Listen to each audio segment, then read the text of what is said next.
Oi, oi. Flat Earth British, Martin Liedtkes speaking, live and direct from Cardiff, Wales. Yay! On a flat day night. It's beautiful. It's a beautiful night. I'm looking at a crow, looking at me out the window. How are you all, guys? Let's see if my comms are in order. My YouTube's gone weird on me. Yeah, that sounds good. My YouTube's gone weird on me. It's all like, I haven't got my subscribers. It's a big line through it. Hasn't got my name. I can't really view my channel. It's really weird. YouTube sort of messing everything up. You think they get better as time went on, not worse. It's a really strange scenario. Anyway, happy flatter day vibes. Here's your obligatory wiggly, squiggly flat thumbs. Wiggly, squiggly flat thumbs to infinity. Okay, this show, I'm going to have to get it on. I'm going to have to get it on. Okay, I'm going to have to get this on. It will not be a remarkably long post. And I know I say that every week, and they always go like 3.5 hours. But I won't be doing 3.5 hours. Roll up, and roll up. All those good funky things. There's lovely Joe. Hi, Joe. There's Jim Dillinger. Hi, Jim. Hi, Suzanne. Ooh. It's all gone. Poo shit. HM. Hi to you too. Ha ha ha. Oh, it's epic being alive right now, isn't it? Oh, after that fucking winter. Oh my God, how did we survive it? Are we not legends? Are we not legends? Stu, much love to you, my brother. My sister, whoever. Are we not legends for surviving that a clusterfuck of a winter? Huh? But now, summer breeze is happening, isn't it? It's beautiful. Yay. I love the summer. I'm sort of designed for it. Don't really. Yeah, I'm not going to do 4 hours. I'm not actually. I'm too thin for like cold weather. I feel it terribly. You know, most people in Britain think it's fucking lovely and warm. They're sweating. They got fucking t-shirts on in December. But mind you, they just shuffle along, don't they, most of them? So we're going to talk about vault life. Now, I've got some clues to show you, some evidences, that the School of Art from Battista Piranesi, okay, he really seen. I really do think he's seen. There's an entire load of contemporary artists at the time of Piranesi that are just either seeing the same thing and painting and etching and engraving the same thing, or they're all plagiarizing his work. We'll decide. We'll have a look at some of that. And we're going to have a think about why there is a school of art looking at absolutely massive underground, in some cases, prisons for like essentially giants or large amounts of people. Are they there? Or were they there? Could these be the catacombs of Paris or underneath all of Europe? But anyway, we're going to take a look at that and some evidences behind it. We're going to look at a really cool load of pictures, few pictures sent to me from Sean in emails, and some strange witchy stuff going on. Yeah, man. Who could destroy my beautiful wickedness? And will I look at that? Okay. Heidelberg. We're going to look at that in vintage photographs. We're going to look at megaliths and think to us in 1880 megaliths in France, like Karnak, etc. We're going to think to ourselves, what's the point? Why did humanity just wake up one day and decide to stick big chunks of stone into the ground in circles? So I'll have a little think about that. I got my ideas. Maybe you have too. I forgot about a comedy session last weekend, unfortunately. Skeleton's Gone Mad. That might be weird for your head. We're going to do that a little bit later. We're going to have a think about the Wombles. And later on, we're going to have a time travel where Fat British's Martin Liga is going to take you back in time, okay, to some really fond memories. Now, if you're around my age or a bit younger, or you were born anywhere after, say, 1990, you're going to remember aspects of the old world. That means dangerous stuff, no health and safety, and getting covered in shit. Yeah, just brilliant childhood. So we're going to all look back to how dangerous and awesome it was to be a kid in, well, essentially Britain, but I'm guessing it's the same all over the world, unless you're in North Korea or whatever, China. Anyway, so this week was epic. I've seen loads of pretty stuff and met some awesome people this week, guys. Been breaking pat and getting out and about. Couldn't really do anything with the winter. Dying on my fucking ass. Did I swear? I didn't mean to. Oh, fuck it. Dying on my ass and all the rest of it. So, yeah, I popped up the other side. So was nature of British, bouncing back. And I did a convention a week ago, as you may have known, in Birmingham. Packed house, absolutely brilliant. Truth juice for Andy. Much love to Andy and Claire. You guys are awesome. Once you Truth Juice, you ever get a chance. It's a great little venue. And I did, as you may have seen on my community channel this week, Free Thinking Society, packed house, beautiful 500-year-old hotel, awesome venue. If you Google hotel, Talbot Hotel in Stourbridge, it comes up as like famous haunted thing. So I never had any like room 1408 anything happening in my room, although I was too tired, and if there had been a ghost, I wouldn't give a shit. Anyway, who's to say ghosts are bad anyway? You could, knowing my luck anyway, I'd end up with a sexy ghost. Yeah. Sexy ghost. You didn't hear that, Cheryl? Yeah, 1967 I was born, the summer of love. And I was born in the summer of love. Funnily enough, I was conceived, I think it was, at the stroke of 12. Excuse the pun. New Year's Eve. There I was, one of a couple of billion sperms racing to get out. It's like, I fucking won. Yeah. This is dope. This year is my dad's winning spunk. Yay. Yay. And come out the other side. Yeah. Taking on the whole world of fucking lies, deceit, peeling back, layer at a time. What have I learned? Oh, freaking hell. I actually don't know, guys. I don't think I actually know anything. I think those are the widest words I'm probably ever going to say. What this place is, fuck knows. It's not a ball spinning space. That's just ridiculous. That's just stupid. Anyone says that to me now, I'm going to lose. I just can't be bothered. I don't know how I'm going to manage in these, if I ever have future interviews with like people who are thinking in these realms. It's like I'm supposed to have a credible conversation with you and you're thinking fucking stupid things and can't. Oh, it's really difficult for me. That's just me. Anyway. I'm all of it, really. I haven't got a clue. So there you are. You come here to learn a lot. We'll learn together. That's the best thing. So there's Cheryl and there's Julie.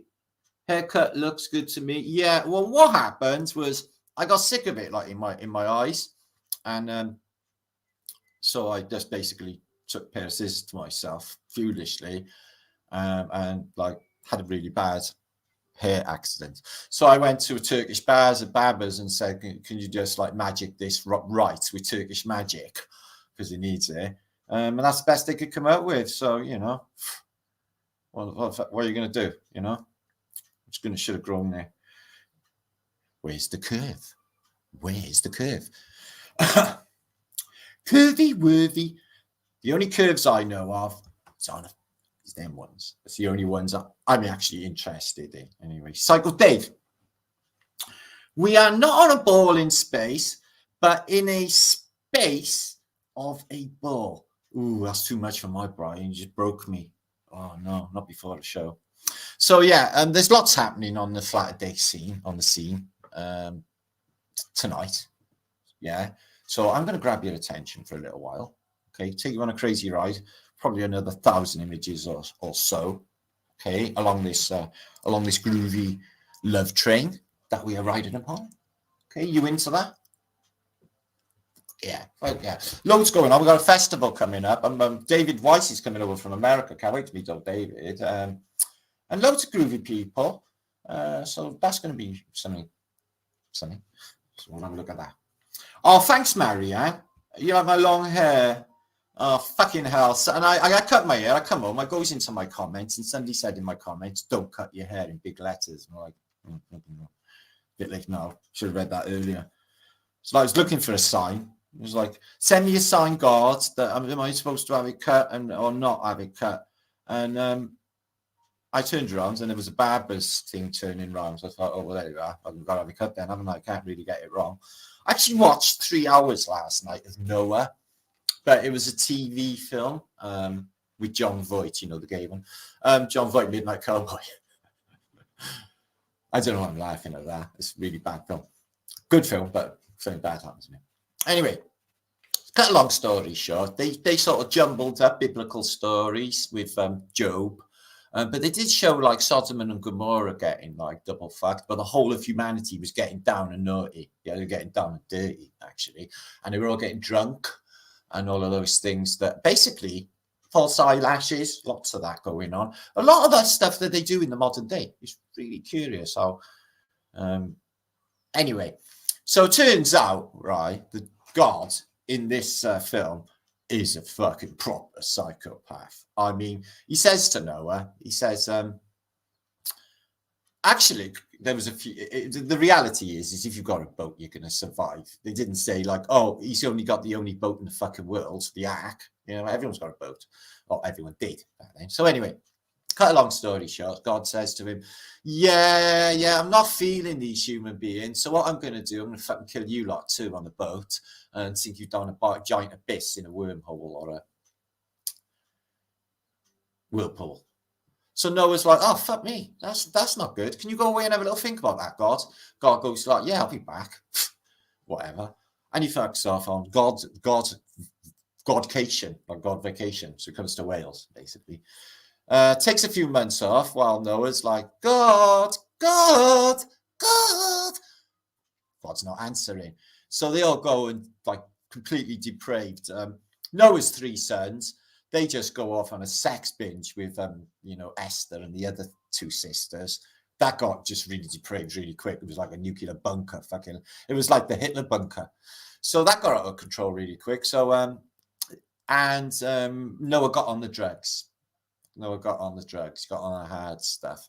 Anyway, cut a long story short, God comes back and says, yeah, I had a long think about it. Actually, I think you're a tosser. I'm going to kill a fucking lot of you. At that moment, my mind told me, Noah, tell him to fuck off. Go on, tell him to fuck off. But he never, he whistled. He whistled and touched God's heart. And God said, oh, what was that feeling I had? Oh, you touched my heart by whistling. I'll let you all live. And here we are, all this time later, and off the ark. So I put it to you in this post that we are in an ark, in a multi-leveled ark. It's very, very big. They got a big like eco dome thing going on, probably around 12,000 miles across or something. And that would be the plane where we live, big sort of eco dome. So that, okay, in the vault life. That's what we're going to look at. So we're going to get stuck into the, hi, Ginger Green. Hi, Scott. Hi, Poziemi. I'm going to guess at you being Polish, maybe. I'm not sure. So, dziękuję to you in lovely Poland. Very favourite destination of mine, Palace Shore. Always have a lovely time in Poland, especially in the socialist days. Well, we were like super rich when it wasn't really. It was like super not rich, but compared to them days, it was. Oh, Epi. Oh, I am. Oh, I'm getting this warm, fuzzy feeling in my belly, guys. I don't know what that is. Sunbeam? It's probably heartburn. It's probably wheat. Hang on. Starcatcher's in the house. Eric's in the house. Hi, Starcatcher. I hope you got a lovely summer's day up there in Scottsville. And John and Neo and all you epic people. So you're feeling all groovy today. You feeling sexy? Doesn't matter if you're not. Okay, it's not really important for this post. It's not that type of thing. So what we're going to do, I don't know what's wrong with me. I just don't know what to do anymore. Oh yeah, there's a festival coming up. Yeah, so if you do buy tickets for the festival, it's linked down below. It's called Sounds Beautiful Festival. It's got like loads of famous YouTubers and stuff. Mention Martin, because I'm trying to get digs, because they're not actually like giving, you know, it's like they ain't got a budget basically. I'm gonna find my way there and stuff. So like, I'm gonna find somewhere to stay, yeah, because I'm like 57. I can't be sleeping in tents in fields with damp and drafts and all that. My fucking age. I need comfort. So yeah, tip him off. Say Martin sent me if you buy tickets, and then my comfort somewhere. Might be seeing this slide. Steve said sell tickets. You might cough up somewhere for us to stay, which would be awesome. So, guys, you don't ask, you don't get. This is what you find in life, eh? So, Martin is the best. Best at what? Best at what I do. I know. I watched a video the other day with a guy that's going to be at this festival, that Vogue's chappy, and he had a guy on there talking about Tartary and all that. And he didn't have a YouTube channel. I was wondering how they got hold of him. Never even heard of him before. Really weird. Anyway, we'll get to that at the festival. Dun, dun, dun! Martin, is the sound? Yeah, we had thunder here. It's lovely. And now it feels all like lush. Yeah, I was born in a thunderstorm. Thunderstorms awesome, yeah. It lives. I was born. That's what happened. The lightning struck the hospital. I come out. The nurses were saying to my mother, uh-oh, what the fuck is this? They were right as well, look. KT, what's happening? Oh, you in Newport? God, we got loads of Welshing. I loves it that we got loads of Welshing, yeah. See, I went to America, KT, right? They didn't even know about Wales. Yeah, I was like, you know, Wales Tom fucking Jones. They're like, who? I was like, yeah, my Delilah. It's like, oh, yeah, right. Didn't even know. They didn't even know. Wales actually runs the world. First Christian country in the world, yeah. And we're actually a superpower. I know they haven't got Wales on the UN, but in the film World War Z, yeah, you know, the zombie Armageddon movie with Brad Pitt, at the end, you get to the UN, yeah, and Wales are there with a little Wales flag as a superpower. Fuck yeah. Yeah, that's coming. That's coming. We're going to... I want to be in a position of not, I was going to say power, okay, but in leadership, because I was born leader. Everyone knows that. And then we're going to, I had to think about this the other night and discussed it with my son, like what like things got to do. Getting rid of zoos. Getting rid of zoos. I don't want any captivity of any animals or anything. Now, what are we going to do with the lions and the tigers and stuff? Well, we're cordon off a large bit of Britain with like maybe like a Glastonbury style fence, and they can all go in there and do their stuff, eat one another and all that. Be good, wouldn't it? So we'll do that and close zoos, because Zeus, and it's cruel and I don't like it. Okay? Let's not worry about human affairs. Let's just look after the no more Zeus. No more Zeus. Come on, that'll be a no more Zeus. Yes, Epi, no more Zeus. No more Zeus. Fucking twisted fucks. Yeah, let's just get these two pandas to shag them. Let's still get a camera and watch them while we're at it, innit? It's like fucking hell. Gary Glitter got done for all that. Mr. Razda. Not that I'm saying Gary Glitter was like watching like pandas having sex, but I think they probably were. Yeah. No more Zeus. Okay, I've got a new movement going. This is working. Okay. Whoa. Stop zoo tyranny now. Fuck, you know, I've struck a chord. I fucking knew it.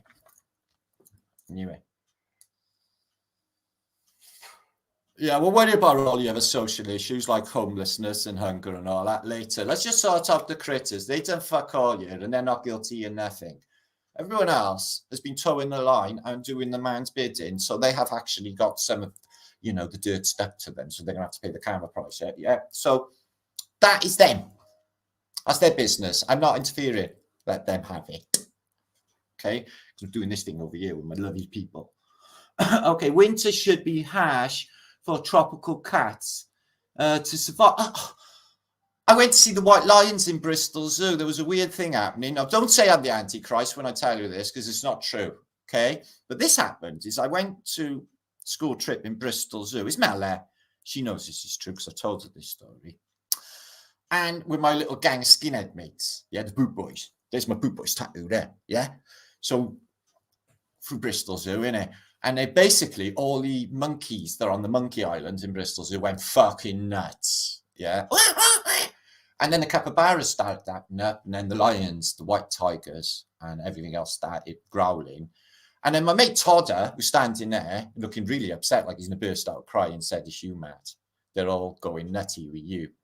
And I put it to the test, and they were. I had something like happening with me that was spooking all the animals in the zoo. I mean, all the animals, especially when I'm in that bird thing.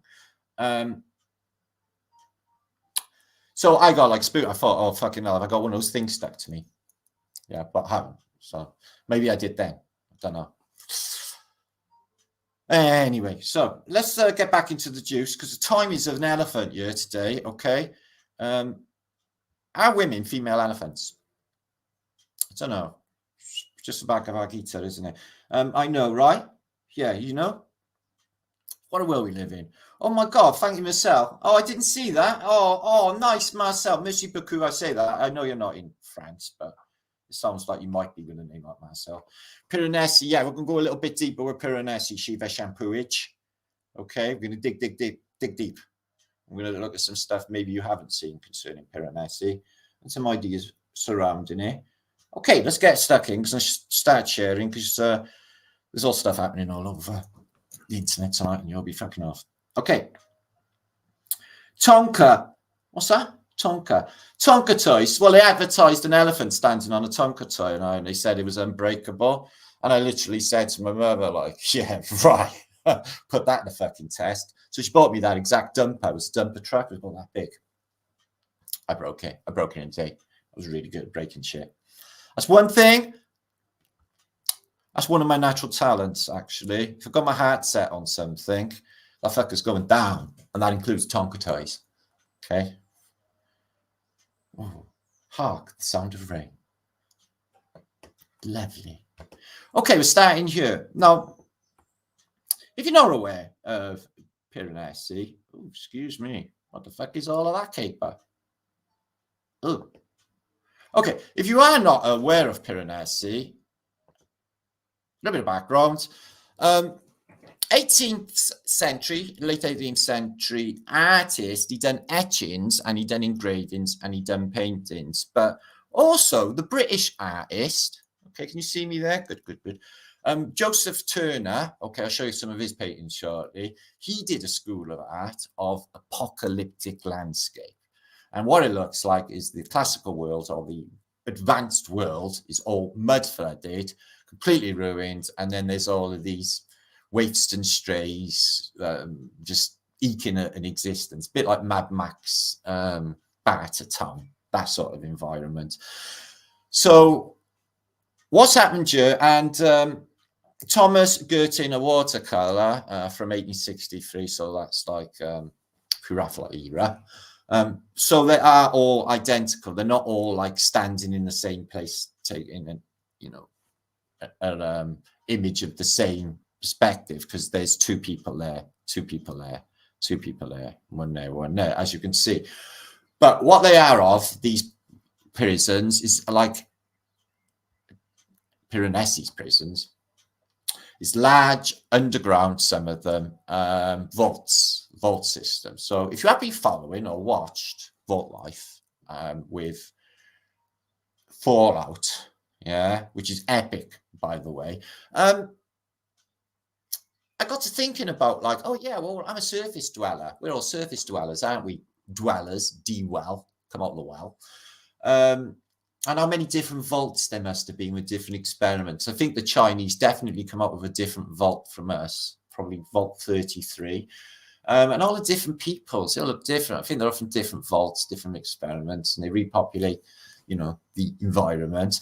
We're in like just a weird, everything's changed, terminology's changed. Like, there's no way this is a country, where you know any nationalistic feeling or anything anymore. It's a corporation.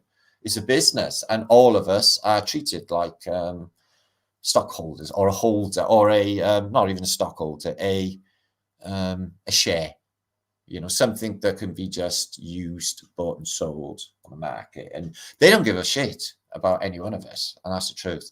The only reason they look after any of you, if you end up getting into, you know, a scrape, is because they want to maintain the workforce, which is why they're, you know, juggling around movements of people, is because nationalism countries don't exist like that anymore, unfortunately.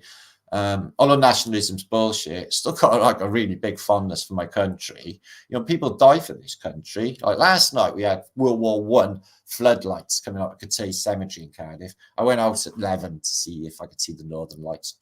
No, I didn't see the Northern Lights, but I did see the World War I searchlights, which were mad, by the way. Really, really cool.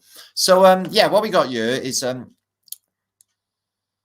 old prison. And can you imagine how many of these? There are actually, if you go online, abandoned prisons. There's literally thousands of them, abandoned prisons. And there's a Piranesi fireplace, but it does appear in this case to have a little fire put in there. And some of his images have been colorized. So here they are, giant vaults. And they got these grates, if you like. You see these a lot in sort of Batman films, don't you, in the underground places, and giant underground vaults. And you see these as well in Tomb Raider.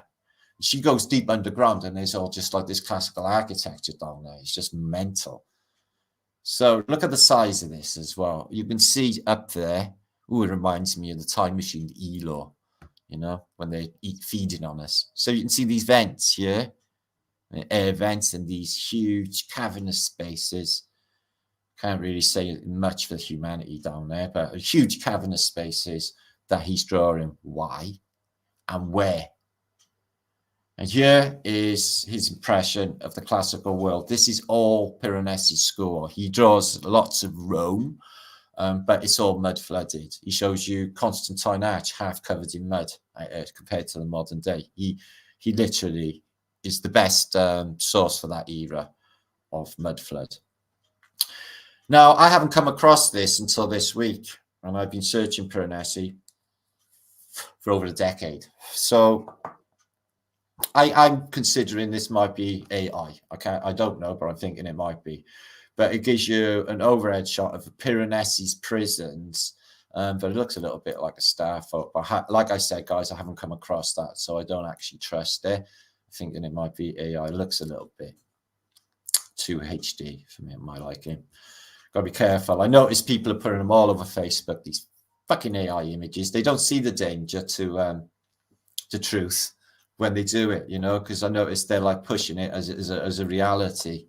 It's really unfortunate. So some people have spoofed, you know, this thing is like advertising coverings on an interpretation of Piranesi's staircases. So then these staircases in these prisons, he calls in his school infinite staircases, infinite prisons that are infinite.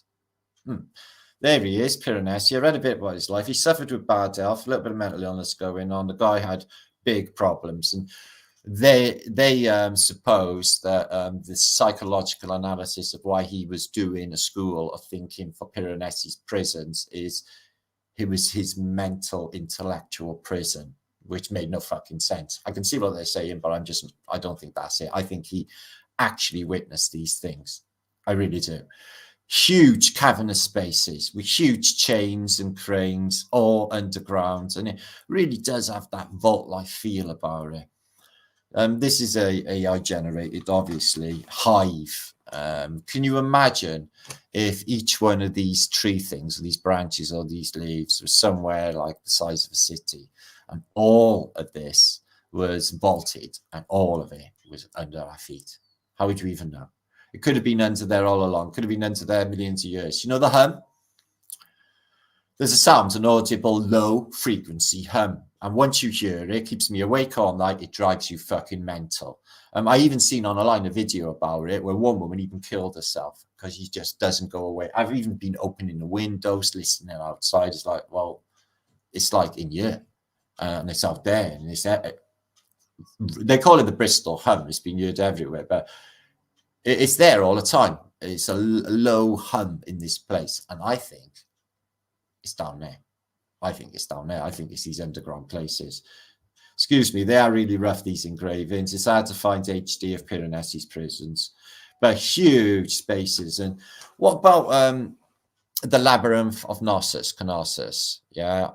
So the Minotaur is in the middle. In this case, we got that's Pan, isn't it? Excuse me. In the middle of a maze. And I can't help thinking that the maze is some type of prison as well. And maybe even these Piranesi prisons. Now, these staircases here, he draws, infinite staircases. There's a phenomenon, an optical phenomenon. I'll show you some examples in a minute. It's got a name, can't remember. Where if you go up one case, you'll come out, like Pac-Man affair on another staircase. Yeah. But it's an optical thing, a bit like when the barber's pole disappears up into the top of the pole, ever going up, but not quite. But it's an optical phenomena of Piranesi's prison. So yeah, he's had the time to engrave these. You can see there's some windows where you see maybe looks like some sort of daylight, but they are cavernous places and they are underground. Huge. See these cranes and these lanterns there, huge vaults. Now I find it incredible that vault is like a term for electricity, isn't it? It's a voltage. There has to be a connection right there. And his other artworks are absolutely fantastic. They show the incredibly wrecked classical world. And what you see is people just, like I said, Mac's world, rifing around in water, in puddles, trying to eke an existence, like this guy down in the corner looking really down about himself, his head down. But everything's covered in vegetation and mud at the top, almost as if the mud rained down as well. There must have been some sort of mud up there on top of these buildings for the vegetation to grow anyway. And you see so many examples of this. So this is that Piranesi phenomena in these infinite prisons, is this affair.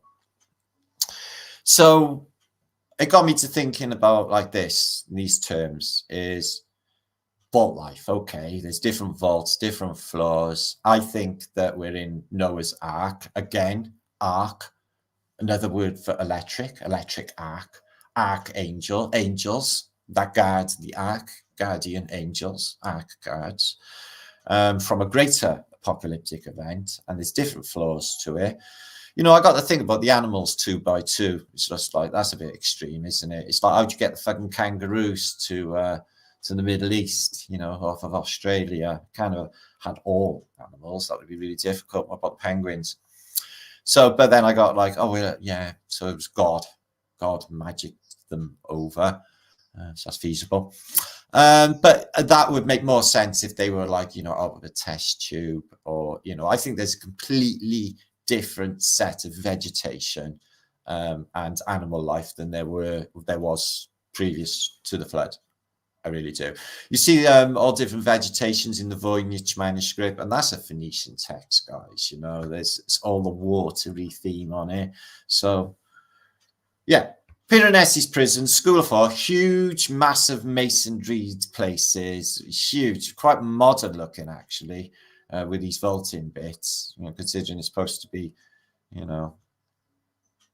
if these are their 1700s when they exactly built, and you can see in the size of people, it looks like Batman's lair. You see giant chains. I don't know if they're too big for people.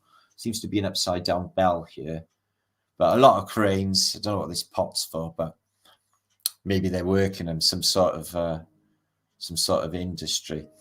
So I got to thinking about the film, The Cube 1, 2, and 3. And the cube is a cube, and it's a multi-dimensional space, ever changing, like these staircases, where no room's the same.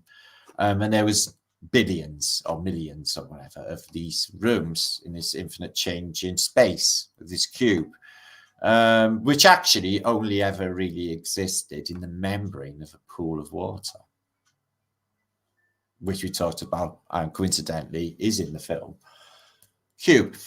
So there's an experiment where they put these people in this cube, and I can't help thinking that there was some of these aspects of vault life and the cube and Matrix, Blade Runner. If you do it like a mish of all these films together, I think they're telling you the story of what's happening. Yeah, I think the Hollywood definitely tells us bits of truth with lies, and it's down to us to work it out. So you see his name there, Piranesi, put his name onto the stones, and you know, there's some sort of, you know, like this might be some torture going on or something, but this wheel sort of suggests that.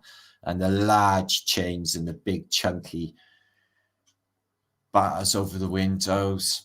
See the chains here, and you can see some sort of, I don't know, Venetian person on a cloud, but the chains. So why is he doing that? You know, they're saying it's something to do with his creative intellectual imprisonment.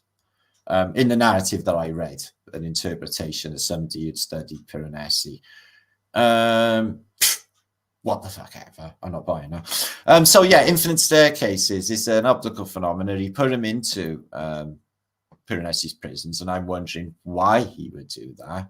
You can see him here, ever looping. You go up one staircase, you come out of another, bit like the cube.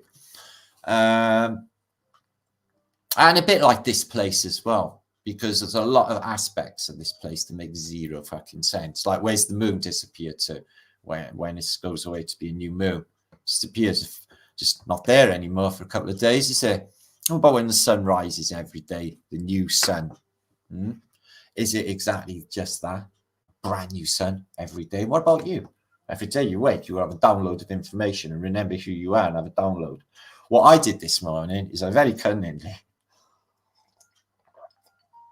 remembered my dreams, or bits of them, which was rather funky. I remember me sliding down this big long roof really clear and coolly, like, yeah, like superhero style. There was a bit of litter down the bottom. I remember complaining about it in the thought. But my mother was at the top smoking a cigarette going, I don't think I can do this, Matt. And I had to go all the way back up. And I'm like, yeah, you can, ma'am. And she was like, phew. Which is weird because she's dead. So it's good that I was seeing her. And she was like, not old, she was quite young in my dream. So it's really weird. I see dead people in your dreams and they're still alive. Don't you find that strange? But what is dreams anyway? Another VR within a VR, is it? It's very possibly. I've been living in a construct in my dreams, the same one since I was like an infant, really. You know, I asked a psychologist about it. I served him for plants when I worked in a garden sector. But he had consciousness now down to automatic motor responses and, you know, the scientific way they explain it. And he said that I'd constructed a construct in my mind, a safe place to go in my dreams.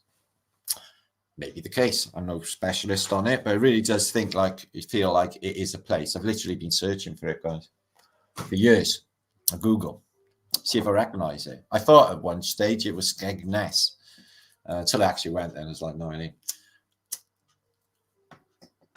Anyway, so these schools of art of Piranesi, Turner does some, there's some others that do it around this period of smashed. I don't know what event, you know, it's just so big to take all of this stuff out and all these plants on top and all of the people. And you can see like they just study the stones because the information that they got, which I did read, they got from engraved stones.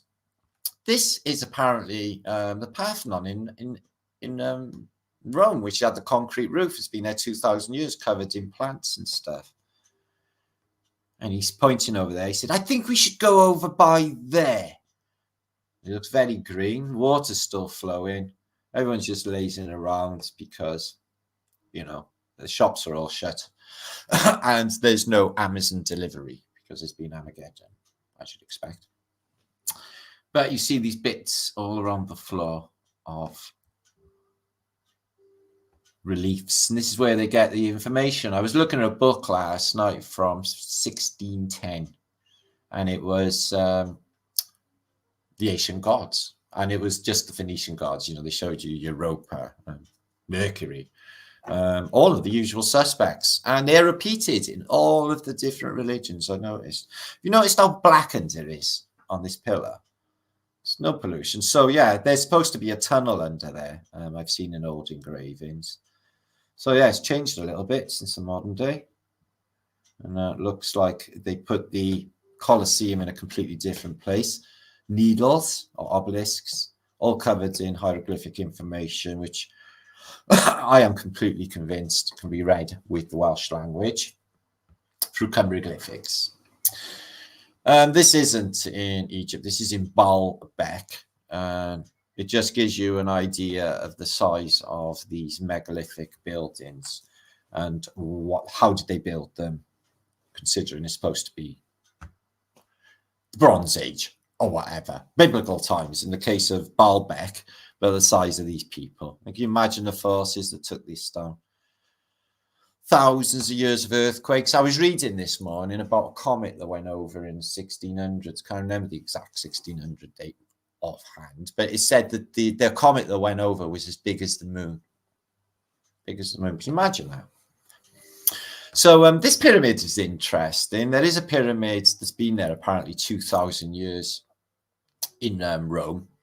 But this is interesting because it's got a door in front of it, like a classical arch. I really do think and feel that these were used or used for different purposes, but I definitely think they were used for bunkers during Armageddon because they could withstand water. And you can see all of the grass in front of it, you know, that would have been mud.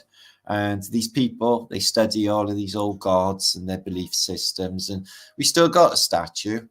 Yeah. So even, I'm guessing, prior to this horrific event on here, because I'm gone knocked off, is Hermes Trismegistus. This is like the, you know, fourth time, but it's still existing on there with his caduceus or Mercury. Okay, and we got some beautiful green stone. I wonder if they're emerald green. And the top of the pyramid. But yeah, so these cats here, they're just lying around doing nothing, checking out the stones. You can see, who are these people? You know, and she's like, oh, it's wonderful. Why? Because they haven't seen any of the other stuff. It's like they really just look, honestly, I just get that feeling that they just arrived. Look at them. And the clothes and everything from the classical world is still in water. The water is receded. Trees are still broken. Grass has come back. Trees have come back. Maybe 20 years later. Some water, or maybe even longer. And all of the vegetation. I always imagine it when you clean out a fish tank that's got a castle in the bottom, a fish tank castle. That's what it would look like. So these dormers, these ones are in Russia, but they're like strange pyramids of red brick. But these could have been pyramids, entrances to underground places. And Piranesi's art made HD, absolutely beautiful. I would use it as a thumbnail, but I've used it before. You see these stone loops as well, like they're going to be used for chains, but they're to do with the Phoenician shipping narrative. And these windows, they look like the outside of the inside of the Piranesi prisons that we just seen. And on top of that obelisk there, you might see, excuse me, you can see anchors and these ships going through. These obelisks you can see all over the world. And what looks like aerials there and 5G towers. This is an AI generated thing. Somebody's just taking a piss. You see that? It has to be AI generated and just taking a piss. It's got a 5 there. That wouldn't be there in a Piranesi. Okay, we have to be so careful. So there you are, Piranesi views of Rome. And as you can see, this is the Constantine Arch. And it's just covered in what looks like gloopy mud, because that's what it is. And these windows here now in the modern day are down to here, because all of the mud you see here has been removed. You see the mud? And that's supposed to be maybe the Spanish steps. I'm not sure. He's doing wheels, you know. Everyone's just eking at existence in the mud, guys. Oh, it's lovely, the sound of rain, isn't it? But yes, so I notice all of them, a lot of them are from an outside bird's eye perspective as well. So I do wonder about that with the engraving. He does seem to be at a higher point, but he does know what he's doing, and he's showing the way that he thinks the world was before it got shattered, and then this. And look at that, how blackened that top bit is. That squiggly arch. All right, let's have a little look. There's a naked dude there. What looks like a couple of knights. So, still water hanging around, and still the whole world smashed. Can you imagine what that world would have been like?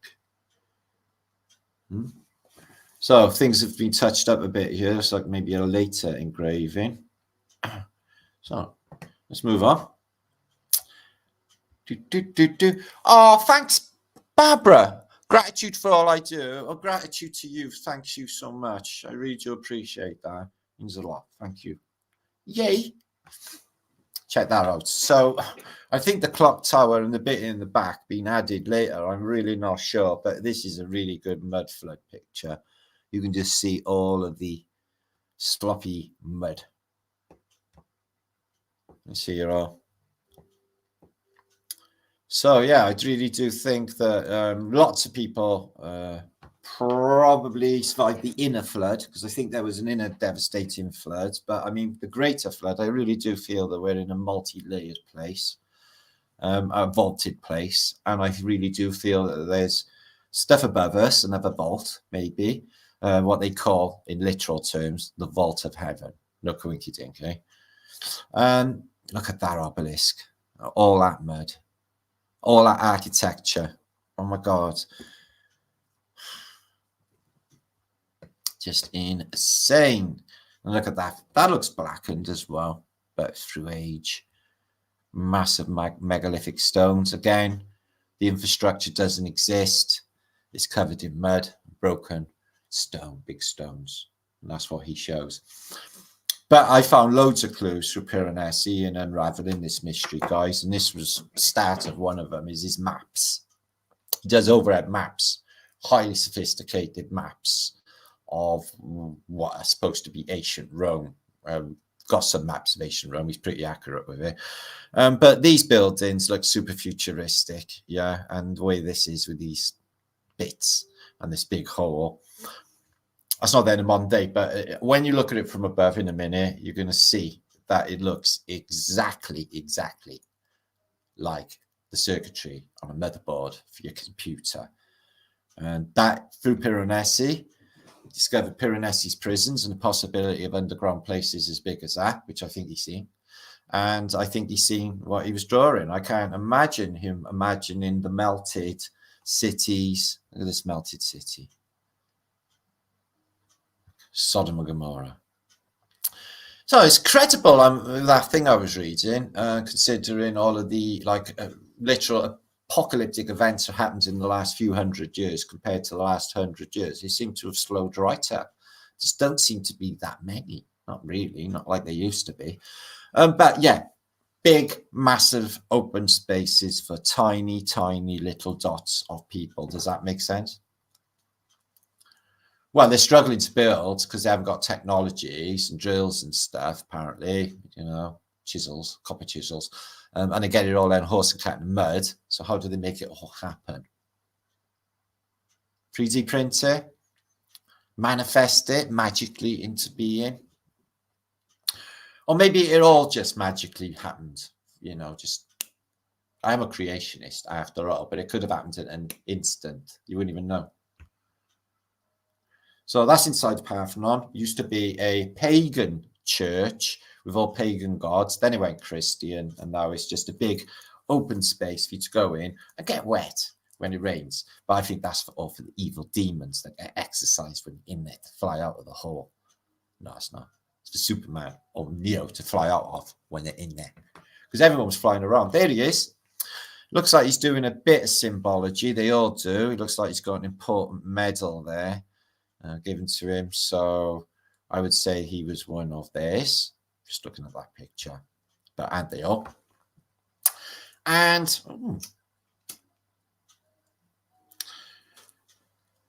The fucked upness of antiquity. So can you imagine when the waters receded? Should we say that in the way of Morgan Freemason? And then the waters receded. No, he didn't say it like that. He hasn't got a Welsh accent. He talks like Jimi Hendrix. So yeah, all the waters receded and left all its bit dry. Wow. And there's the Colosseum. I've been in there, ever so mashed up place, but I think there was a water tower in ancient times. But you'd see it's all messed up, and the trees, everything is messed up. Again, built for giants. What was the point of building these big spaces with these statues? For tiny little people to walk around in. Built for giants. And again, more Piranesi's prisons, excuse me. And then windows, these chains, cranes. Wonder if there was giants in there. All of it looks like it's built for giants. Excuse me, just going so quick. Look at that space, guys. All the artworks up there, wooden lofted roof. Looks like a water feature at the end. But yeah, again, just to walk around in. Just nuts, beautiful. I wonder what them stacks were for. Oh, this looks like it's all been washed away by water flowing through it. And this road also, big, massive, crazy paving, also looks like it's been messed up by water. He looks a bit pissed off. So it's like they've just arrived and they just like, and that's what he's like literally engraving or etching, you know. We found these giant bunkers, these giant these underground. Look at her size and them though. What is the point? Why would you do so many pictures on something that didn't exist? Just, and then other artists as well imitate something that doesn't exist. Whatever. I think you've seen them. I really do. And look at that again. Huge space, tiny little people, built for giants.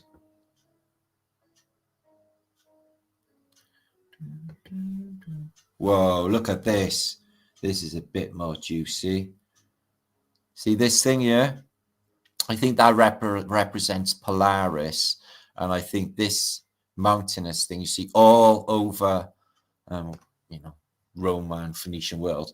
I think these are Mount Meru. Usually 1, 2, 3, 4, 5. Maybe there 4 of them are the continents and Mount Meru in the center. Yeah. That's good. Antiquitech. Antiquitech. Antiquitech. We need an Antiquitech song. I'm writing one in my head quickly. Antiquitech. Maybe reggae. Antiquitech. Antiquitech. No, that don't work. Heavy metal. Antiquitech. Antiquitech. No, that's punk rock. Fuck. Funk. Shall I go through all the genres? Don't worry, not live, man. Okay. They'll only make videos about me. So look, Martin, he's been all unhinged again. Unhinged? That looks like an R2D2 there, look, or something. Look at that thing. It's whatever. It's my channel. Oh, whatever it is, landed on this guy and squashed him flat. Looks very technical and got a chain on it. Can you see that caper? I wonder what that is. Phew. He's got them fingers on his shoulder like Napoleon gas. Yeah. And Sergeant Pepper sings.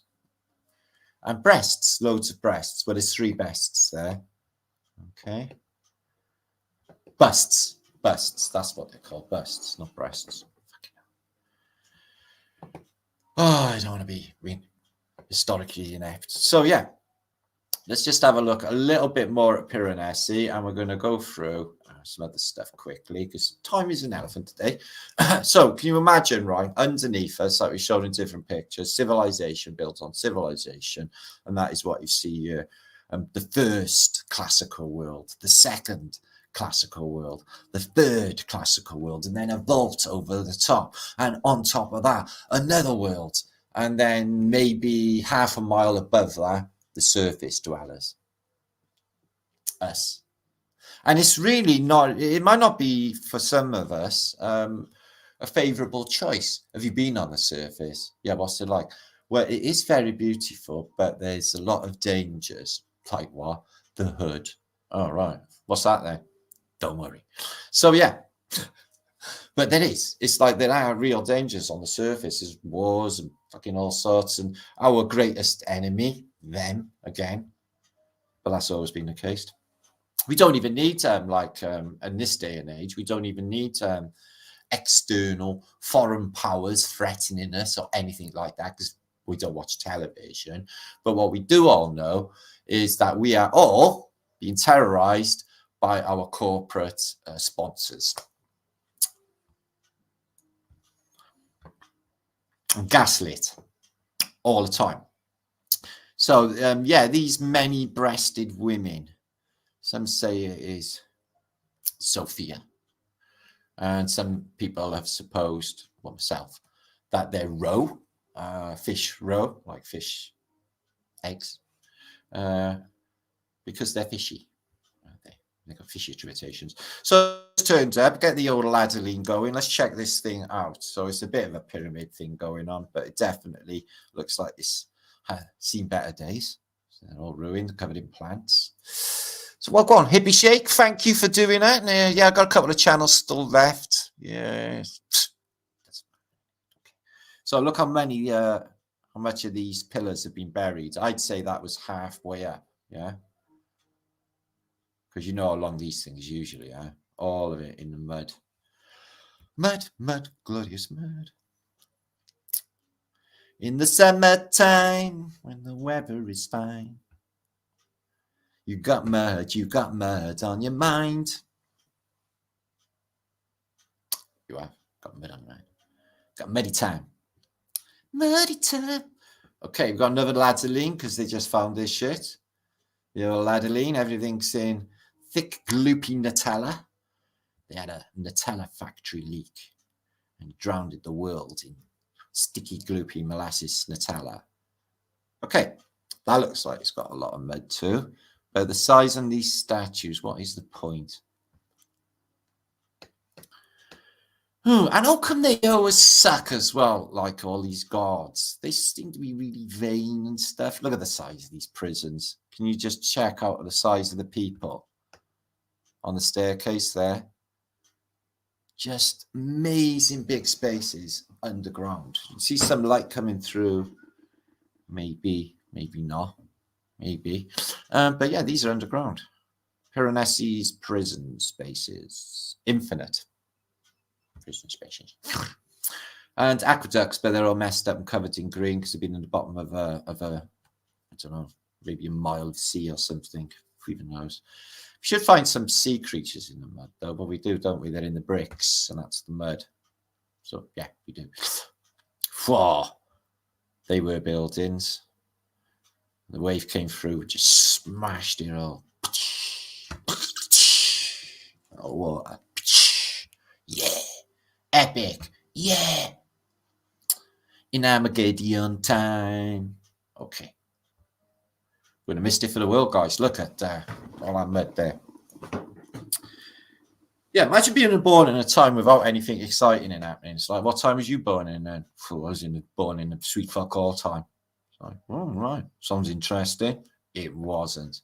This is interesting. Although it's dark and all like, it's still interesting. So, yeah, here's his maps, Piranesi's maps, and these are buildings. But, yeah, we'll look at them from above in a minute. But, yet they look like computer components, and they're very, very sophisticated considering what age these were etched in. And here they are. This was the thing that got me to talk about, no, actually earlier than this, talk about circuit board cities, PC cities, and the PC realm all that time ago. And this is just like a motherboard here. And you've got bits that look like heat sinks, like you see in your computer to cool them down. And all of it looks highly technological. It's absolutely mind-blowing to think that he's doing this. And this is what? The ancient world? And it looks like something out of Future World. It's insane, isn't it? These bits here. See in computers too. Central process, and you've got the Colosseums as well. You've got rivers to go through for liquid cooling. Ah, it's just so clever. All the liquid cooling. And all of this is generating maybe even the realm. Look at this, right? The river, I'm guessing this is the Tiber, goes into the around the stadium. And as far as I can make out, it's going round and round. Now, I did say these stadiums or these amphitheatres, two uses amphitheatres for water tanks, especially the Colosseum. But they're showing water, and it really does look like a Searle machine as well. But it's going in this way, it's vortexing, you know, but and another way you could look at it is a wire. And God, does it look like a computer. It is uncanny. Super futuristic. Just crazy. Think, this is the 18th century, guys. I can see some sigil things going on in there, though. I can see the sigil things going on in there. Geometric symbols as well. So, you know, it's just so much thought going into it. I can't even just, wow, on Piranesi's maps. So, yeah, this is in a floor in, I think it's Chartres Cathedral in France. And it is overlaid with the circuitry here. And it's exactly the same. So they got like circuit boards laid out in on cathedral floors. Let me just show you a couple more examples in case you haven't seen this. Fragments of circuit board cities from Piranesi. And there's that one side-on version I just showed you. For that tower there, looks like the Tower of Babel, doesn't it? The river. Okay, excuse me. Excuse me. And as you can see here, we've seen examples of these American native symbols here, which are essentially like a maze or a circuit board. Again, like a maze, a labyrinth. Again, maze, Knossos. Again, human mind. The walls of Troy, the Nazca petroglyphs, Isle of Weir in Finland, Temple of Halibid, and again in Troy, showing you, it looks like the human Brian, but it also looks like circuitry. I think at this stage of the game, it's safe to presume that this thing was a massive operation for generating power, as well as a mining operation. Anchor Watt. Anchor, like a sea anchor, and watt, like electricity. Angkor Wat, built by the Khmer Rouge 1600s. That's a tiny bit of it. You look from it from above, then lines there, they go off into the distance, completely parallel to one another. Just amazing stuff, guys. And there isn't a 3D interpretation of Angkor Wat. Only a little bit has been, but it's again surrounded by water. Again, looks like circuitry on top. Okay, excuse me. And use other parts of Angkor Wat that are bigger than the temple itself that haven't been excavated.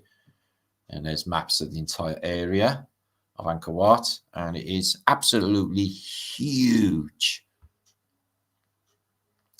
And this is the inside of a computer, not a city.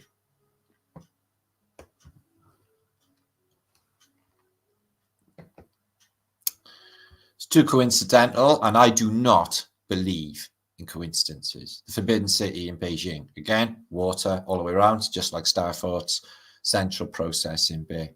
The whole thing looks like a circuit board. And a city, but it's not a city, it is a circuit board. Again, looks real, doesn't it? Just looks like in a city with the river and the boats and all the rest of it. Circuitry. And this is Las Vegas from above. Them straight lines again, and probably a self-generating city. Probably pulls the electric itself.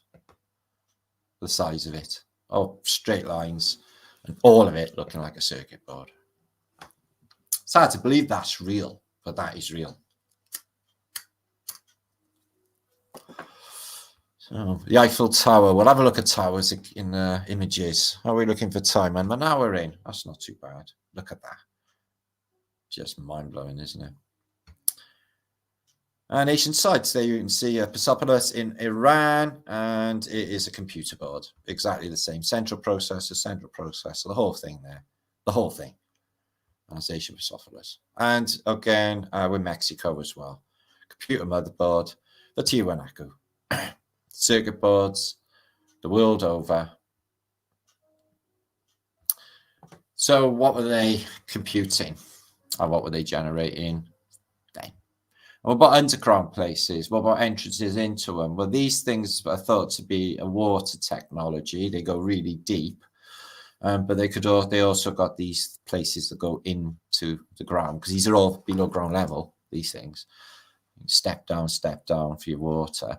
But I think these could have been to get to underground places, because it looks like some sort of vault life tech to me.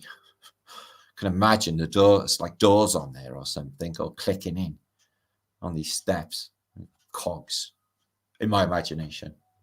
Maybe not the case. Bells, I think, were rung in the old days, guys, upside down, like that. Because when I was in school, they had a bell and went ding, ding, ding, ding, ding, ding, ding, ding, to get us in after playtime. And it was up. That bell's upside down, and when it resonates in this technology here. Seems to be a lot of melted stuff going on outside here. But again, it's like that vault technology. It's just crazy. And this is Naga. Comes up from a wormhole. It lives in the underworld, and it comes up, and it's a bit of a lizard, and it eats you up. And plenty of ancient doorways going to underground places. Derakuya, this place with like Jesus's tomb wheel thing going on. And that is just an optical illusion. It's obviously not dropping away, although it does look like a lift shaft going deep into hive world down below us. But it's actually on a church floor there. It's an optical illusion, but it's that futuristic looking. This isn't an ancient church, for fuck's sake. And there's geometric patterns all over this church. Look at these.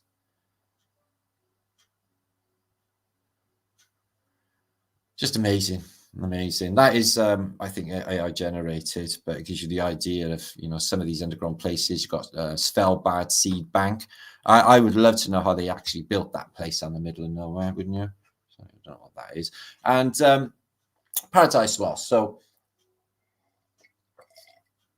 Dante's Journey to Hell, he goes, like, basically what ends up is an upside down pyramid, exactly what we were proposing in the Holy Grail of our flat earth. And he goes through all the different levels, and this is the terra firma, or terra that we're on, and he goes all the different levels. It's an ocean there, a sea, and he pays a ferryman to go across it. Yeah, that's what he got your gold earring for. And eventually, there's purgatory as well. Eventually ends up in some nicer place, but it's all below our feet. Again, though, this is an ancient picture. I think it's Blake. So it looks vault-like. Again, it looks that sort of thing. It looks highly technological, and it looks like them hives that you see going underground in Resident Evil. So if you're not from Britain, you're probably not going to know about the Wombles, but the Wombles, I'll show you pictures of them in a minute. I'll show you pictures of them in a minute. They're like fluffy creatures, and they live under Wimbledon Common. And if you're a British person, you grew up with them. And they had a song, and they've been on the show. And basically, this is what they do. They live underground, and they make use of the things that we find. So they're an underground troglodyte, big-nosed, furry animal thing. So I'm going to sing this in a Womble-esque buzz, okay? Underground, overground, wombling free. The Wombles of Wimbledon Common, are we making good use of the things that we find, things that the everyday folks leave behind. Uncle Bulgaria, he can remember the days that he wasn't behind the times, when his map of the world picked up the papers and take them to Tobermory with his map of the world. Wombles are organised, work as a team. Wombles are tidy and wombles are clean. Underground, overground, wombling free. The wombles are Wimbledon comedy. Anyway, people don't notice us. People don't see them because they live underground. They come sneaking up and they're awesome. I've got a few questions about Madame Chalet though, because she's the only female and she's got basically a prostitute's name. I was wondering what was going on with that. Please don't notice us. Oh, people don't notice us. They never see under their noses. A womble may be womble by night, and he may be a womble by looking for litter to trundle away. So they built up an entire underground place with rubbish, as I'll show you in a minute. We're so incredibly, utterly devious. Let's read that again. We're so incredibly, utterly devious. Right, well, they're a children's programme from the BBC, and they admit they're incredibly, utterly devious. We're talking about the Jesuits here. Making the most of everything, even bottles and tins, picking up pieces to make them into something new. Now, I get in the narrative of a post-reset civilization coming up, taking the bits, like I just showed you in them pictures, and I think that they're telling you in this contemporary TV program, because they like to tell the children the truth in programs, you know. Underground, after 3, underground, overground, wombling free. The wombles of Wimbledon, come and how we making up use of things that we find, things that the everyday folks leave behind. Uncle Bulgaria, he touched Madame Chalet on the leg one day. That's not actually in the lyrics, but it should be if I wrote them. Okay, so we're an hour into this vlog. I'm going to come back just for a quickie. See what go on, see if there's anyone actually in here, because my YouTube's playing up like shit, guys. Oh, I can't even see me anyway. 111. I stopped it on 111. 405 of you turned up. Wicked. Gregory, love your town. Love San Diego. Fond memories of San Diego. Yeah, stayed alive. Kathleen. Ian. Tom, what's happening? Oh, I've got a monkey cat walking past. Ah. Jesus is considered in the 3rd and 4th heaven in the Quran. Oh, that's interesting. So, yeah. 7th heaven. Why is it 7th heaven? I know that's the name of a coffee shop in Amsterdam, actually. Dan in Phoenix. Love Phoenix too. Love to you, Dan. Scott. Yay. Kathleen. Vibes. D-Tech. Okay, make sure to share this out. It doesn't matter. We're just hanging her out today, all right? Being groovy people. We're going to get the images of the day. These are really good, what I got to show you now. Highly freaky. We're going to investigate these pictures I got sent by Sean. Hiya, Dimples. Milawan. I find stuff when I'm wombling. I love a good skip. I love going ravaging for a good skip. See what we would find. Oh yeah, I didn't show you what they look like. Well, America, yeah, they were actually in the charts as well. I think they had Pan's people dancing for them in wombly things, which is all I remember. Anyway, that might have been the Wurzels. Don't worry. Joy, good to see you. And 79. Okay, happy summer vibes to you. Yay. We're alive. Yay. We're groovy. Yay. And one thing's for sure, right, guys? We're never going to be like them. We're always going to be groovy. They're never going to be groovy. They're like, I want to be groovy like them. Well, stop being a wanker, innit? Come on, which side of history you've done? Fucking come over and warm yourself by our fire. Yeah? Don't be over there talking bollocks. What's this? Epic Travel Tube. Is that Dean? Hiya, Dean. Aloha and Felina. Okay, let's get back into the juiceage. Now, these images are of a French town, but they have a witch. Ha ha ha ha. Witches everywhere. Somewhere in time. She have a witch and a glitch. Michael King. Happy supervised. Flatter day vibes. LT Griffin. You're on TV. You are now LT Griffin. LT Griffin. LT Griffin. On TV. On TV. It's trippy, isn't it? Lord. Sipping your Coke. Good. We're not taking it. We're not taking it anymore. Shouting out your windows. We're not taking it anymore. Fuck you. Fuck you. No. That's how your film got to end, though. You got to do the no. No. Like that. Okay. As you can see, I'm a method actor. I've just got into my method mode. Yeah. So Vile. So Jimmy So Vile is actually a Mandela affected name is different. And not only that, I watched the thing earlier, fucked my head up completely. Apparently that room 1408 with Samuel L. motherfucking Jackson and Cusack. It's got a different ending to what I remember. Why do they keep doing this to my fucking Brian? Anyway, Fongsy. Teach them, leave them kids alone. Yeah, you psycho. Leave them kids alone. They can wash themselves in the shower. They don't need your help. That's why I never went to PE. Because Mr. Smart was like, oh, we've got a bit of mud on your leg. Do you want it? Why not? Fuck off. So I don't come to school to be touched or even looked at. Fucking weirdy. So I didn't even like games. I never went to games for that reason. Or PE. I was mitched. So I'll fucking double games. I'm not going to do that. Fucking hell. Let's all go in the shower. Fucking awesome. Can't wait. Freezing fucking cold, covered in mud. And fucking teacher. Donny Marine, Farrell.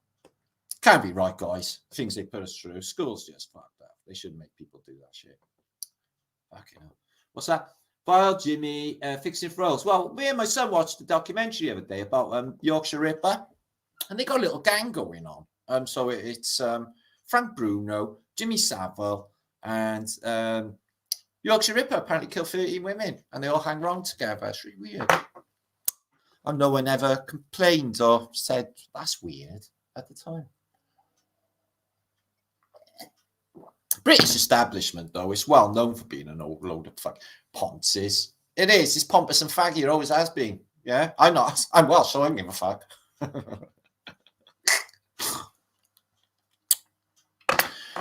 I'm bloody, I'm bladder, life goes on, brah, la la la la, life goes on. Yeah, it'd be nice if we could bring him back to life, take a big shit on his head. Fuck him up a bit. Jimmy.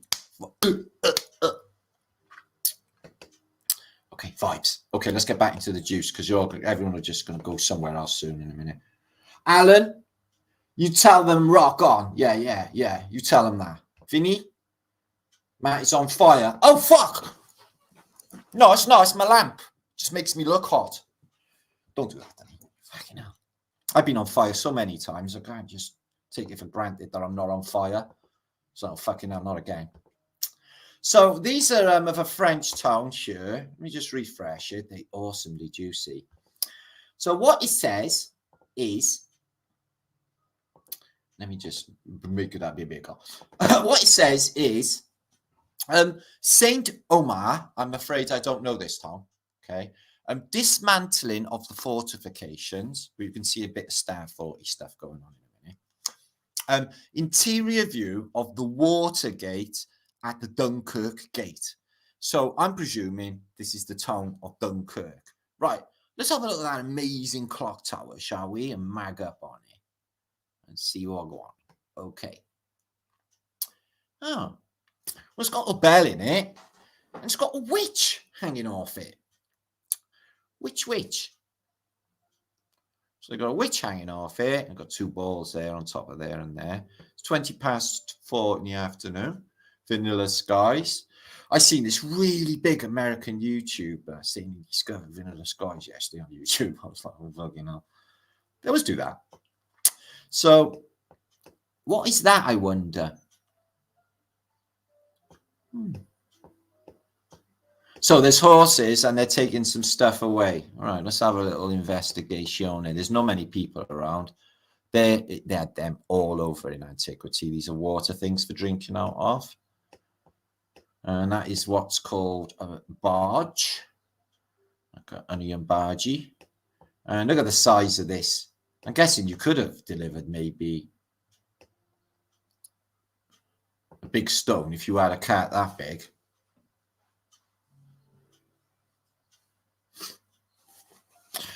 I was thinking, there must have been a bigger reason to blocking these windows. I know, you can't say that, window tax is happening here as well as in Britain and all over Christendom. And in Hong Kong, I see windows boarded up.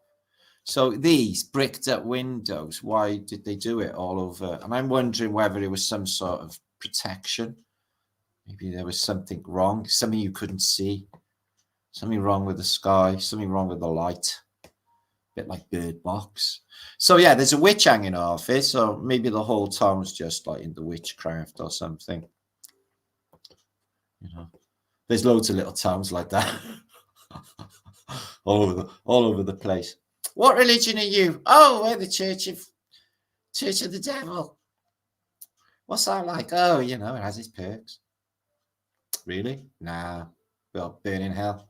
So this is the other side. So there's a canal going in. Let's have a little investigation. I love these old pictures where you can see it's a star fort, okay? Here, this is a corner. And all of this is inside it. So this is the exterior star fort. And I do presume it's Dunkirk, guys. And look at that old classical arch thing going through there. That's where they're taking horse and cart. And let's make up a bit more, see what's going on. Something missing off there, look. It's a cold day. There's heat. There's coal coming out of there. Coal fire. There's the witch from the back. Well, you got a witch off your clock tower. So time's got on a bit here. It's 7 o'clock. Again with the blocked window here and here. And that one, but they've left a hole. I wonder what that is really about. How would you block your windows from a bomb blast? To protect yourself from zombies. So he's going to get in that boat there. He's looking at the camera. I bet he never knew he'd end up on Flat of British in 2024. These things here are to stop snow slipping off the roof. Oh my God. I was dreaming I was sliding down a roof last night. So I almost broke my dream that day. That's weird.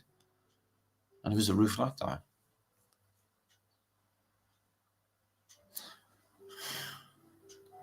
Weird psychic stuff keeps happening. Okay. And this one is another image of it. Just refresh it. So we've established they're taking apart a bit of a star fort. We think it's in Dunkirk where they had all of that fisticuffs in World War II. Let me get a bit bigger. Excuse me. Where the British Army was evacuated. So there's something there.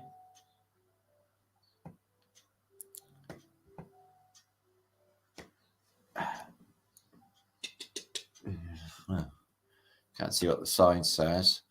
God, I wonder when these things actually got built, if this is late 1800s. And that is quite ornamental, isn't it?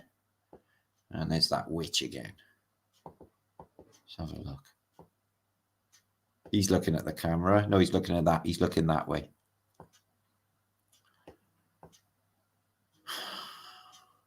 It's quite eerie. It's like, I don't know, it's like there's not too many people about. Something else up there too. I wonder if she lights up. Yeah, something missing there as well, And you've got the blinds, the Venetian blinds and shutters. So you can put shutters across your window. So that wouldn't really. And here they are again, look, guys. Here, bricked up and bricked up. Oh, I'd an epiphany on that one. It's been going on for so long. Why they would do that? Right, we're going to have a little giggle. Okay, so apparently skeletons, okay, if they get too close to you when they're alive, they'll either make you gay or they will make you a skeleton, one or the other, or both, okay? So either or both. So let's have a look at some skeletons. So I thought at first that this was skeletons doing office sex, but it wasn't. Does it look like? Not. I bet you they have had skeleton sex in the past, though. Probably lots of skeleton secretaries have been abused in the past. Seems to be the way of the world, doesn't it? Oh, the plight of the secretary. Oh dear. Why do they go into that work anyway? Because they're pissed, typist. Okay. These boots are made for walking, and that's what they'll do. I've seen an unusual thing about Nancy Sinatra's husband the other day. Oh, here he is in his tutu. There he is. Oh, I work for the World Economics Forum. Oh, I got little wings. Ah, I feel so light and I feel so oh. So if he sees a human being in his little blue tutu, it's very swabby, isn't it? I'm going to get you. I'm going to get you. And he's going to, this is not hate speech. This is perfectly acceptable. I'm saying this in a positive context. YouTube. Okay.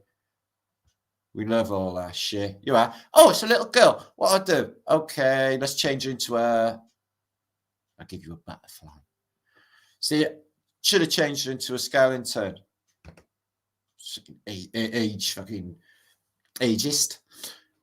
So this is what they do. They hang around in graveyards and they do a little dance. Do a little dance. Make a little love. Get down tonight. Get down tonight. Do a little dance. Make a little love. But I don't think they're making any love because they haven't actually got a penis, have they? But they have got fingers. Ah.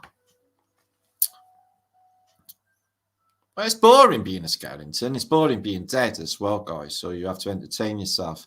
They drink tea and it just pours out. They eat, it just pours out. So they can't get any of that happiness going. And this is why, if you ever go through a cemetery on Halloween, this is what's going on. Spooky, isn't it? Oh, yeah. So they teach you to dance. You can go to skeleton dance classes and learn how to do the YMCA dance. YMCA. No, he's not. No, he's not. He's doing that Donna Summer, I Feel Love dance, the robot. I feel love. Horrible, isn't it, being a skeleton? I don't think I'm a skeleton. It's fucking bollocks. Prove it.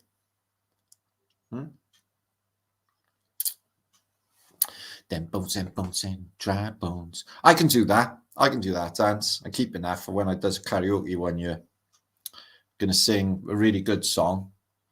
Dancing in the Street. Because of summer's year. And, oh, it's lovely. Oh, it's butterflies. Ah, bing. Let's watch that again. It's not funny. It's just really weird and surreal. But I think this is what happens. Skeletons on acid, biker skeletons on acid. You get that a lot. It's a bit like Easy Rider with skeletons. Yeah. Well, there it is again. It's not bad. So if you did have an initial fear of death, let it go. Let it go tonight, guys, because this is what you're going to get. Okay. Some of you will be born into tutu servitude, where you've just be destined to turn other people into skeletons, basically kill them. But they're already dead anyway, so it's double dead. Niched lies? That's weird. Why would they do that? Niched lies. I wouldn't say that. Some of it's really good. Somebody's embedding clues in these. Yeah, you can go a pee if you're a skeleton. So that's it. Just go around turning everyone into a skeleton. It's brilliant. Oh, look, watch. I can do this. And it comes back the other way. So that is that like infinite Pac-Man scenario. She's stupid. And antiquity, sea creatures. This is why it wasn't so safe to stand close to the beach in antiquity. Because whales, and I don't mean the country, I mean orcas eat you on the beach, and donkeys. Oh, look at all them pretty butterflies, Harold. Oh no, it's a skull and crossbones. Oh fuck, lasers. Oh, splat. Well, let's watch that again. That was awesome. Oh, that was like Saw 1, 2, and 3 all in one go. Oh, the butterflies are pretty, but I love the bit when they get splatted. Okay. Let's have a look. More butterflies. Aren't they pretty? Ping. Philately will get you killed. Flattery will too. Philately. Yeah, fucking hippies. Fucking do-gooders. And Pegasus, not Pegasus. Yeah, Pegasus is skeletons. And they vomit acid. That make you a skeleton. They don't tell you that, though, do they, when you're growing up? It's like, Pegasuses are beautiful. They got wings, haven't they? It's like, yeah, they fucking puke up molecular blood, mad. So, am I dreaming? There's a skeleton in the room with a pink tutu on, pink wings. And this is what happens to you when you're eventually dead. Yep, they open a holiday camp in your head. Some Beatles. And I don't mean George and John and Ringo and Paul. I mean, dumb Beatles. Yeah, I wouldn't mind that. Look at him, he's excited about it. I'm gonna praise you like I should. And skeletons don't need to take a poo as well. And they got awesome, literally awesome rhythm. Skeletons are not like black or white. They're like skeletons, so they got rhythm. Yeah. I got rhythm. I got my bones. Who could ask for anything more? Boop, boop. This is sneaky skeleton. This is how I practice my sneaking. Go like that. Ding, ding, ding. Ding, ding, ding, ding, ding, ding, ding, ding, ding, ding, ding, ding, ding. Or maybe with the Pink Panther or James Bond. Pink Fat Boy Skeleton. Yeah, you always got a skeleton DJ as well. What kind of music are they into? Death metal, obviously. And if skeletons all collide together, they end up a big pile of bones. And what's the Doctor's name on Star Trek? Big clue there too. Bones. Hi, love. You're sexy, aren't you? Be weird if you knocked her door. She looked like she got babies in jars there. Be weird if you knocked her door. She was dancing with a skeleton. Just Nosferatu. He's just discovered that on, off, on, off, on, off. Oh my God. On, off, on, off, on, off, on, off. On, off, on, off, on, off, on, off, on, off, on, off, on, off. So he did that. Nosferatu for 40, 50 years until the electricity man came and changed the wiring. I'm going to Coca-Cola. They're stupid vampires. You can scare a demon with a lollipop stick. And this is what happens to people, really, when they get down on the beach. She said, let's take our clothes off. It's like, so really meant a skin suit. Yeah. I would have been really fucking disappointed. So, all right. Brill. Let's have a look at some megaliths, shall we? On France. What time are we on? Okay, we got 30 minutes. I'm going to have to go like holy fuck skins, guys. Okay. Okay. Let's just fly through some megaliths. These are all in that land across the channel, France land. Okay. And it says Brittany, or Bretagne, which is Brittany, which has got like British name. So. And these are all over Wales. I've got one, Tinkinswood, which is not very far away from me, which basically I showed you live. So yeah, somebody woke up one day and was like, oh, I'm just going to pick up all these stones, make big barrows, make big stone circles like Stonehenge, put them all to fucking together. And what do they represent? Well, it could be on geomagnetic, magnetic nodal points on plane, like Karnak. Okay, they apparently magnetic fields are affected in Karnak, and they are in straight lines. So they say some of these are burial chambers. Let's try and imagine how they got that big stone on top of them stones. It's weird, isn't it? And they're supposed to be like, you know, caveman type of thing, you know, it's supposed to make massive stones. Druids, they would have been druids. Even in France land, they'd have been druids. And they would have been saying stuff. I can't imagine them hanging around in these. They're really air leaky and water leaky. So what do they do, really? They're stupid. Sorry, they are. Megaliths are stupid. Or do they line up with the stars? Well, they're supposed to be built in fucking far off distant past. Isn't there supposed to be parallax or something going on? I don't think they'd align, would they still? Oh, they do, don't they? Some of them align with stars. It's an old path there, look. Standing stones. So, what was the reasoning? I don't know. To me, it's all a bit stupid. I don't know why mankind would just decide to stick these stones in the ground. That looks like it's a bit of wood. Turn to stone. Turn to stone, and you're coming home. Okay, what we got here? They don't even look like buildings, do they? Tinkinswood, where I live, is supposed to be a burial chamber, and it looks just like this. Only it's the biggest, second oldest site in Europe, next to Stonehenge or something. Whatever. So they're big, massive stones, aren't they? Maybe it was giants that picked them up and just wanted somewhere to keep their catch for that day. It's like, I just built myself a little ladder. And I don't mean the Russian car. I mean a little food ladder. She looks Dutch, doesn't she? Or French. She's got national costume on in Finisterre.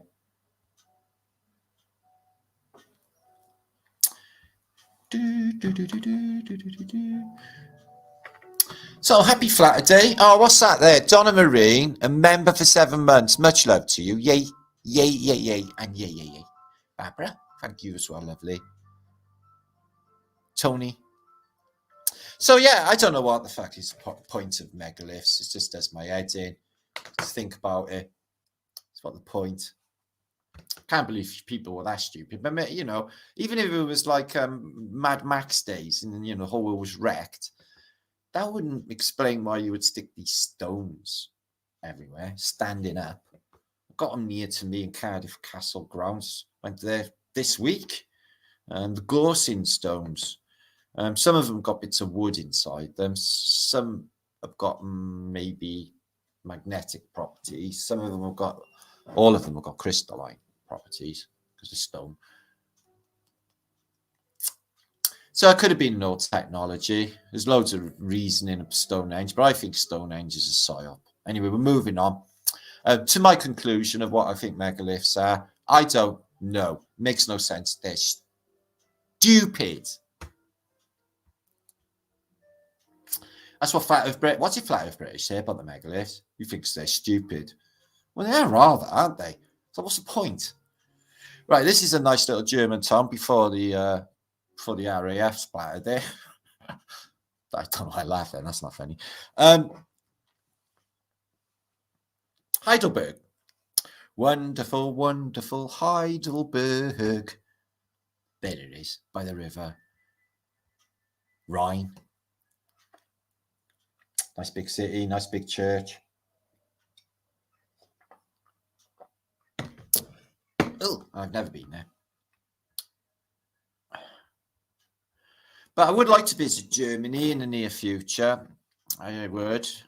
And Berlin, probably. My friend went there. He said, bloody hell, I was covered in vandalism and it was shit. He went there for the World War II stuff, you know, Checkpoint Charlie and stuff. That looks like it's deserted, doesn't it? It's huge. It's on top of a hill. That place is even higher. So I wonder what happened to that. These are in 1880 and it's huge, top of the hill, and it's already empty in 1880. Something's happened to it. Right, talking about overkill on decoration. Oh my God, look at this. It's got ivy growing all up here. Of the classical world.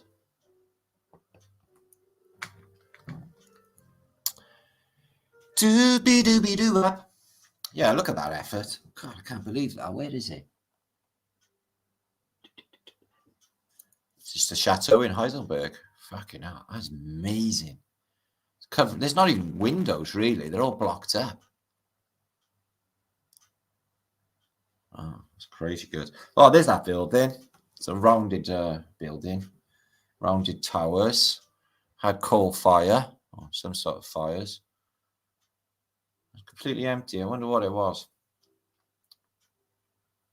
There, it's all sort of blown up and burned out as well. Right, this is 1880, so it's not the Franco-Prussian War. I can't imagine, not in any war that I can think of that would make that happen. Okay, let's have a little look. Ivy on everything, look, guys. It takes ages to grow. Look at that, the front door's like going down. But wow, look at that. They all got umbrellas. Is it raining? Can't tell. They have umbrellas when it's hot too. The scaffolding going up there.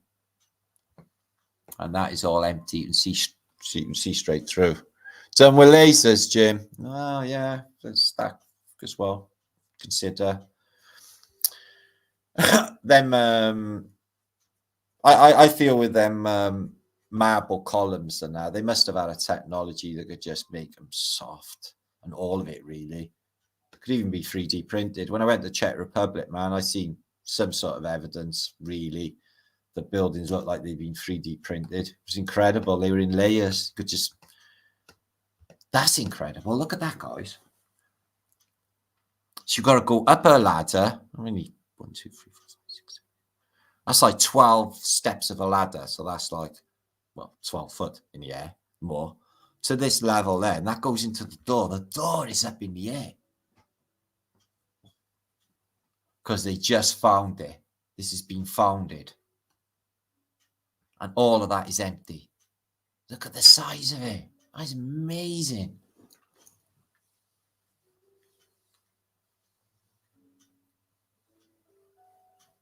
So, yeah, there are windows. They're just all empty.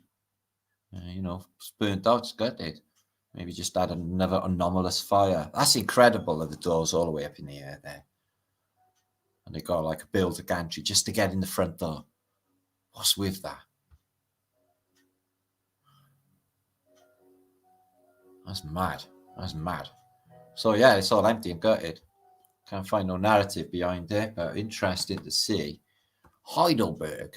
Right, I'm not going to have any time for these maps or Tartary. We can do it next time. I'm going to need to just go through images of the day, cause time is getting on.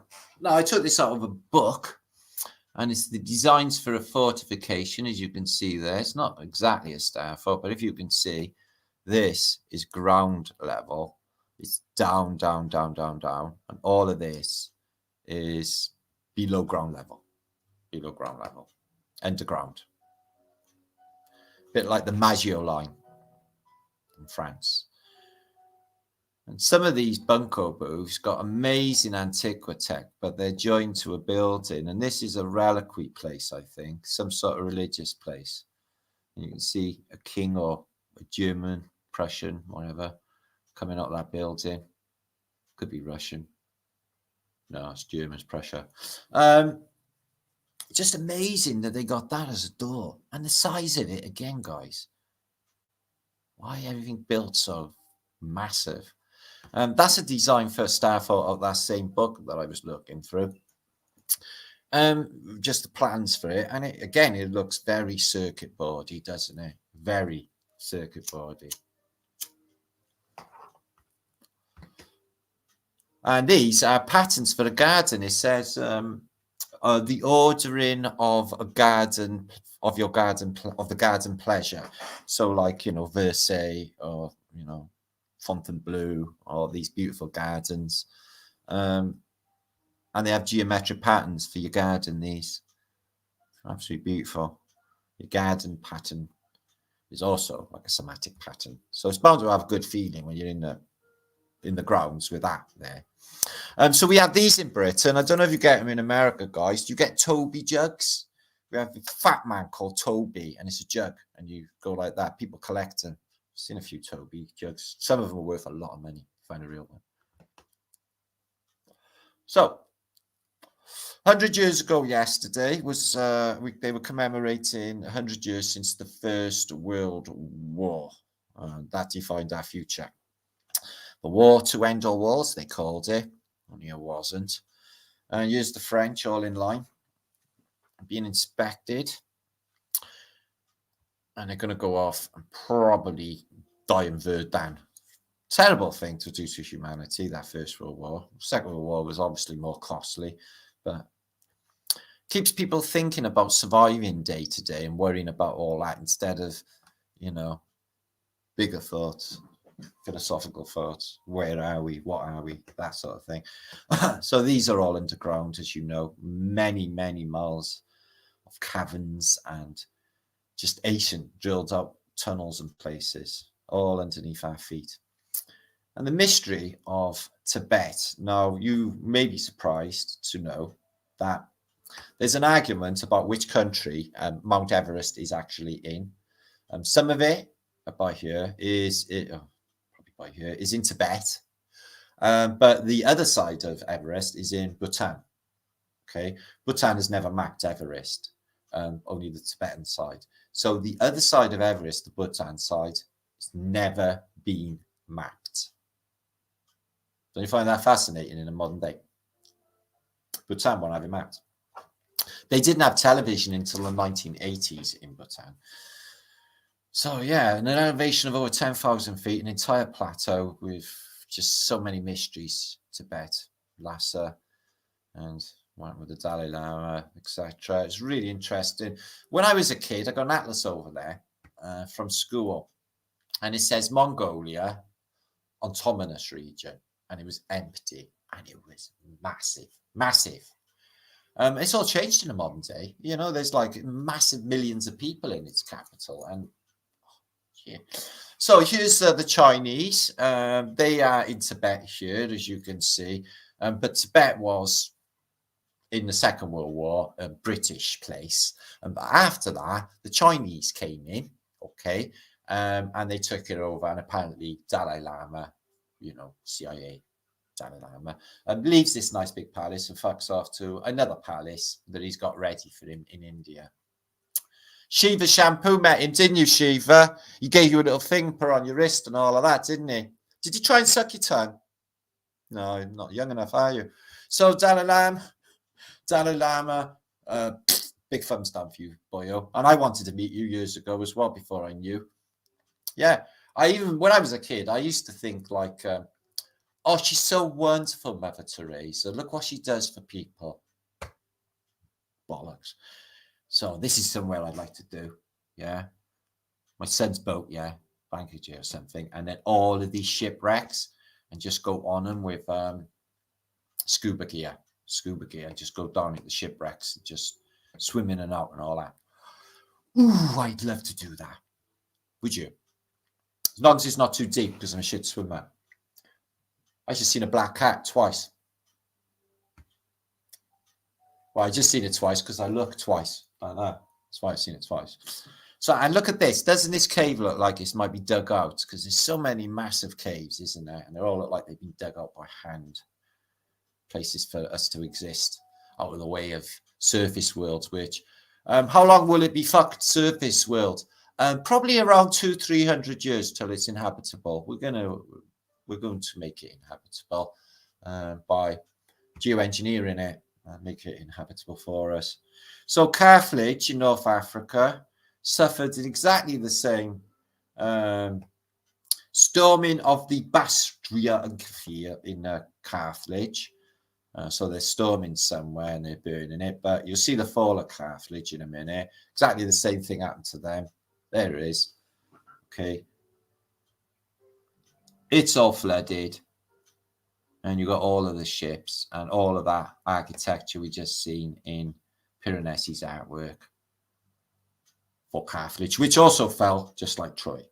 So, skeletons. What if the dead people, but in churches, are actually on some sort of cryostasis of the old world and can be brought back later on when technology advances so much, meaning going back in time so much, so we can catch up with it. Check this marble column. So all cathedrals, ours included, this one looks like he got wires at the back of his head and the bottom bit's missing. He looks exactly like the alien predator. Yeah. That predator. A bit. But he's almost got flesh on him still, so he's in a case of decomposing. Oh, I hate that thought of being under the ground all dead. Do you guys? And worms all nibbling away at you and stuff. Do you hate that thought? Don't worry, the apocalypse is going to happen. We're all going to die together. It'll be fucking awesome. We'll all hold hands and be happy. It's great, isn't it? So excited. Woohoo! Armageddon time.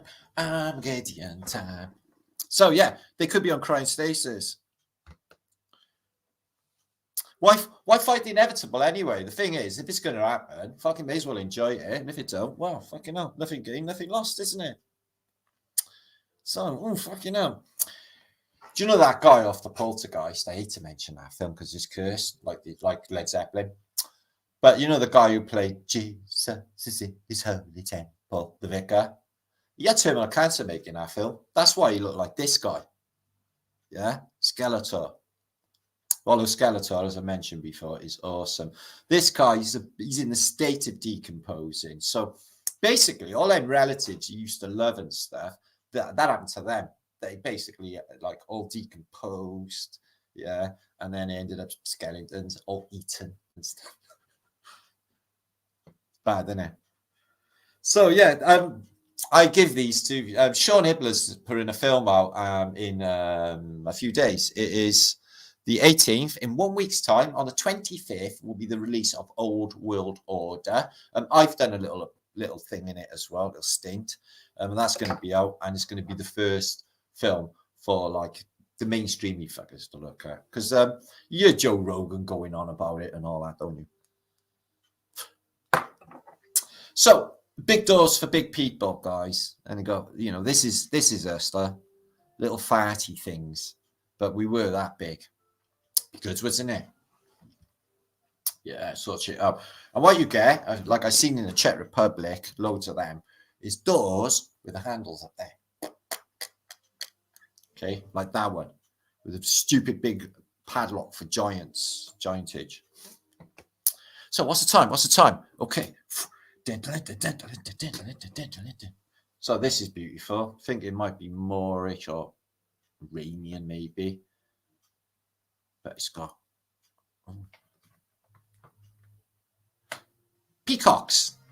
And I don't mean the shop where people buy clothes, but the door handles are all the way at the top where you can't reach them. Right, back to when we were kids, right, guys? Health and safety did not matter. I used to do this. We used to jump off of high buildings and test out umbrellas. But what happens is the umbrella, it goes inside out and you fall straight down. What you need is a manky old mattress to save you. So, yeah, big doors for little people. And where you need the latch is up here, because you'll never, ever be able to reach it as a human being. What is the point, unless you're a giant? It's weird, isn't it? Big doors for big people. This is cute. This is in Manchester, I believe, but it's the old world. I didn't notice there was a sprog there. The door's lower as well, but oh, wow, look at that shit fucking thing. But they were happy, the happiest day of their lives. There's some people going caving. We all love a bit of caving, don't we? And this is the Silk Road.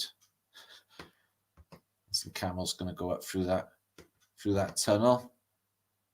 It's going to be happy days. Happy days. So Stourbridge near Birmingham in the West Midlands is an amazing little town, guys. It was actually really nice. It was, you know, whatever happened to the rest of Britain didn't happen to this. And they didn't have many scummy things happening. So this barber's pole here is H's Barbers in Stourbridge. He cut my hair. Okay, so you'd be thinking, no, I'm never going to go there. So, no, they were really nice. No bell in the bell tower. This was the view from my hotel. that Talbot Hotel, which apparently until before COVID, all the Freemasons used to meet there. Check out the All-Seeing-Eye. Check out the compass. 500-year-olds. They don't meet there anymore, apparently, so they say. We think. Blind dog. And that was my view from my hotel window of that. It was absolutely pissing down with rain, but it was quite warm. Loads of Antiquitech hanging around in these places. And the pub of the hotel had pictures on the wall, loads and loads, and they were really groovy. This one was groovy. It showed a Christmas party at a children's hospital or whatever. And it's just got shitloads of kids and loads of nurses. I thought that was sinister, especially with the orphan trains thing going on. And getting to the top of the Pyramid of Giza with some effort. They don't allow you to do that in the modern day. The gay photographer. I'm not sure if it meant the same in them days, but the way he's bending over is probably is true. What? Just saying, guys. And I got down and done a panoramic picture of some little tiny flowers that were on a wall. Wallflowers in Strawberry. So the room was absolutely boiling hot because it was like the walls there are literally 2 foot thick. It's 500-year-old guys. Look at the ceiling, the original ceiling, the wooden walls. It was absolute joy. Even the table that I was doing it off was a massive bit of old oak, maybe 300-year-old table that I was doing my presentation on. So yeah, it was packed out. Really, really enjoyed it. I'm loving to do that again. I'm going to go back up there and do that again in the near future. They got another hall. There's Chadage from Deeper Conversations with Jad, me and my bro. And he sorted me out with 2 pyramids. One for Shaz and one for myself. Okay. So little orgonite things. And he's awesome. We had a wicked hangout with my bro up in Manchester land. Chadage. We got connections everywhere. So this is the Liberty Bell, right? Went up to space. He's just pulling him out. But by here, duct tape. That's actually peeling off duct tape. But don't worry, it's only a vacuum of space up there, guys. Be all right. Keep out. Just hold your breath in it. So this is a water feature thing in London in the past. And wow, you go there, get your bucket of fresh water, hopefully not with any cryptosporidium in it. And it's got a low Antiquitech. And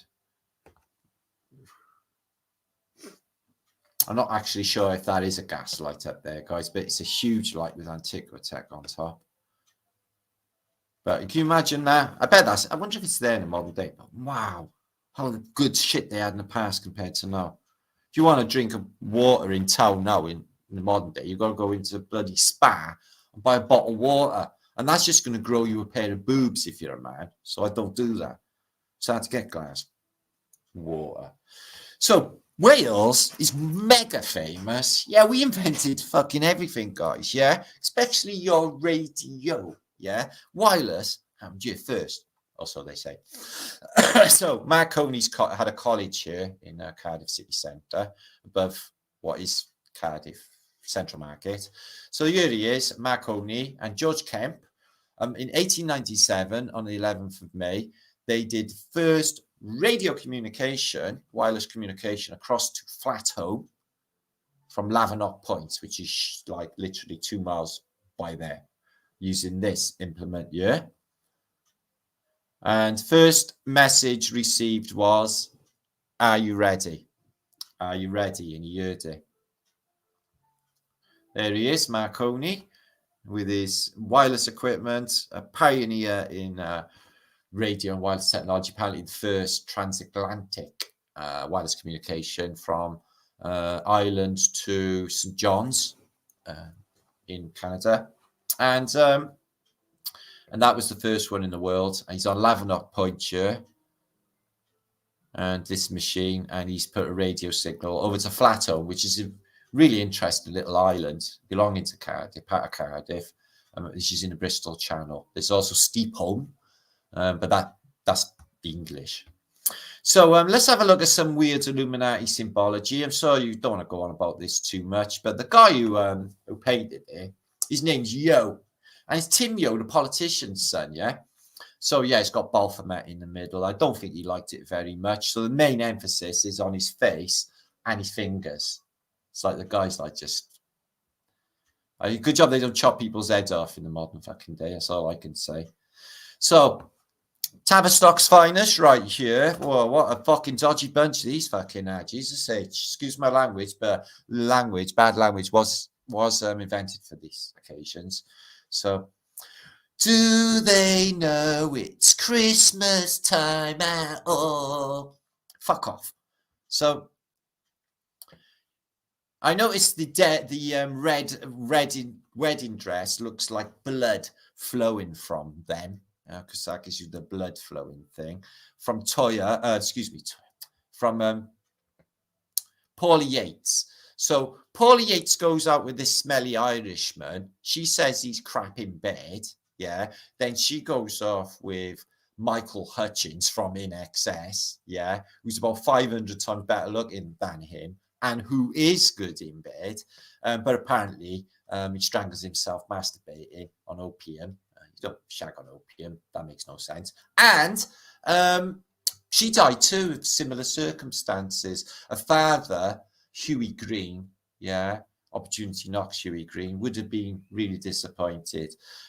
Years mid-year, with a stupid grin on his face, wearing a lovely little number, tartan dress. Don't be offended, Scotsman. Tartan kilt. We have kilts here in Wales as well. Okay, just you wouldn't catch us wearing them. So here's John. I'm only joking. Johnny Fingers. Johnny Fingers is his name. A bit like Fingers Fairclough. Johnny Fingers, who's the keyboard player in the Boomtown Rats. I think that's a young Stephen Fry. I'm not actually sure. Tony Hadley, yeah. So true. Out with Spandau Ballet. The one with the stupid girly grin there, that's Taylor. Taylor out of Duran Duran. And you've got Simon Le Bon, who suspiciously looks like George Michael. I think George Michael and the same guy. And there's Kemp. Later on, he's going to be one of the Cray twins. He'd probably go a little stint on EastEnders. There he is, looking suntanned. He looks really little because he is really little. He's littler than Tom Cruise is George Michael. He's little because he's kneeling down like he does in American toilets. And here's the rest of Spandau Ballet, okay? And David Bowie, who's apparently an ascended master, and he's the boss of it all because he knows the devil the best. I don't know who this young chap is here. Oh, Welshman. I'm walking in the air. What was his name? Oh, Snowman. I'm walking in the air. Basically, he's like the Welsh guy. Fucking hell. So anyone guess who this is? Having a nice bit of a cocktail. See if you can guess who that is. Anyone? No, it's not Alex Jones vibes. That's silly. This is, you're going to be shocked. This is Eric Burden from The Animals. There is a house in New Orleans. I can still see the young Burden in his face. But man, what a voice. He sounded unreal. Nobody could believe that he was a white man from the north. Fucking hell. So here is when John Travolta, he lands his plane and jealousy must have been happening because like Prince Charles is like, oh, fuck me, I can't fucking dance like him. Funny how they've always got that neck thing on. I notice Miley Cyrus got one of them on all the time. I think in their big fuck off voice box. Anyway, she's a big girl. But they had a little... Look at Nancy. Oh, my God. Fucking hell. Do you know what? It's so weird, reality, you know. Nancy Reagan ended up anything in this round. Oh, my God. But she was quite pretty when she was younger. But if Reagan had any sense, he would have stayed with his first wife. So, John Wayne. Do you like John Wayne? Marion. from Newcastle upon Tyne, England. Yeah, he's a varied career, stagecoach. Yeah, I don't think too much of his porn career, though. He made that one porn film, didn't he? Rooster Cockburn. Did you ever see that? So, yeah, John Wayne, awesome cowboy. So, she's grown up. Well, you won't know this if you're in America, but we used to have a thing called test cards. You won't have had them because you had cable. So you had telly all day. We didn't have telly all day. It went off. And they played a test card with this kid and this doll. And that was all I was on. There she is now grown up. And they just left it on the test card. It looks like my sister, for fuck's sake. Honestly, it really is like the double of my sister at that age. She even had that head thing and the hair and all of it. And the evil look about her as well. Yeah, so that made me really freaked out when I was a kid. This is in Milan. It's a big open space. It's Tartarian, tiny little people, and a big open space. That's one thing that is there in the modern day. Looks like Market Covent Garden as well. Looks a bit like that. Sheltered streets from the rain with big domes that lets the light in. How beautiful. Evil dimples. You know, do you remember these? They weren't all that safe, especially on long journeys if you were a woman on your own and the conductor one about. But these were our places to have Liedtkes. You could open the window. You could have a can of Stella. They had a restaurant where you could buy a pie, Peter's pie, a couple of cans of Stella, hang out the window, but not too much because another train going by can easily take your head off. But they didn't seem to mind in the old days. British Rail used to be awesome. So these are cubicles in British Rail. And you sit there and you do the person as across from you's head in by talking to them incessantly when they don't want you to. So that's always a thing you do. Choo-choo! I fucking love trains. I do fucking love them. I want to cry how much I love them. And change stations. I don't think I'd ever be as extreme as train spotters. I've seen a train spotter this week. And all train spotters look exactly like one another. They look like they are smart, but that they will never have a girlfriend. So it's really weird. They seem to bold early as well for some reason. So this is what we used to do when we was a kid on the old lamppost. These look like Ely roofs, but everywhere is the same, really. We had the best time as kids. Yeah, swinging on lampposts. Yeah, and you look, this lady. Yeah, health and safety. Fuck off. Yeah, it says on a box of standard fireworks in the modern day, stand 4 meters away. 4 meters. I won't even see it. Yeah. Fucking right next to it in a milk bottle. She's even there thinking it's groovy and he's lighting a match. Yeah. And hold all the other fireworks as well. All of it is safe. They tell you so many lies. Oh, fucking hell. Do you know what the worst thing is about this reality? Is hours in the laundrette looking at the thing going round, if it has got a visible door, reading the Purcell poster over and over again and reading the Omo poster over and over again, wondering how long it is, wondering how long the dry clean's going to take, the drying after that, I mean. Try not to connect eyes with anybody. Try not to talk to anybody because if they're going to mow, it's going to be in the fucking laundrette. Oh, where you off? Oh, I'm going down the laundrette for a fucking moan, didn't I? Chocolate tools. They still sell them in the modern day, Cadbury's chocolate tools. They, literally, if you try to saw anything, they just go soft really, really quickly. Softer than most chocolate, weirdly, for chocolate tools. Don't know if you had them in America. You didn't have these. These were our first burger bars before Burger King shit out of nowhere. And the other one that is really bad people, McDonald's. Wimpy's. Oh my God, they were like White Castle. Oh my God. Look, guys, you would never believe how soft the buns were and how well cooked the burgers were and how lovely it all was in a Wimpy bar. The chips. They used to have these proper milkshakes with real milk, not that dye. I mean, real milk. Why was it so brilliant then and so shit now? Anyway, So here's car parking. Completely safe, guys. You could just... My mother left me down the shops, went home with a friend, put the kettle on, lit up a fag. She's saying, oh, where's my Martin? She left me down the shops. Nobody took me, obviously. I wasn't swapped. Nobody nicked me. So you could just leave your kid anywhere, as long as the rats don't attack him or he or her. All goes down well. But it makes good newspaper headlines. Jumping off shed roofs. Brilliant. I jumped off shed roof, smashed my coccyx, almost killed the chicken, and couldn't get home because I was in so much pain. But yeah, jumping off of containers into stinking smelly mattresses. Yeah, these mattresses are out of the smelliest house in the area, and they got all like, if you was to put a UV lamp on them, they would look like surface of the sun. I mean, these are really disgusting, and we used to play on them. You didn't give a shit. Yeah, you didn't give a shit, guys. I don't know what you call these in America. These are go-karts, isn't it, in America? Well, we call these bogies in Cardiff. I mean, I had the best bogey going. Yeah, I mean, I had suspension off of a suspension pram converted onto a scaffold plank. Yeah, proper steering, guys. And if you go down Deer Road Hill, yeah, you got to brake before you get to the bottom, otherwise you go into the car we drove down and die. Yeah, so you got to get that corner with your bogey. Takes a true man to pull it off.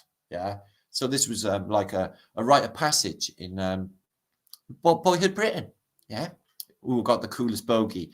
He got a cool bogey for a little kid. Yeah, got a cool bogey, kid. Thanks, man.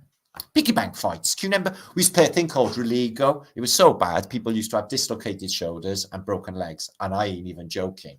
It was basically two gangs hunt one another in the woods and kill one another. It's really good. So I'll try to in kids' world. So it's not Lord of the Flies. Don't take prisoners and torture them or anything much. So piggy bank fights, they were brilliant. Did you ever do them? Totally dangerous. Love piggy bank fights. They don't do them in the modern day. Yo, use these stinking fucking mattresses. Oh shit. We used to time traveling flat a day. We used to love this. Jumping off walls.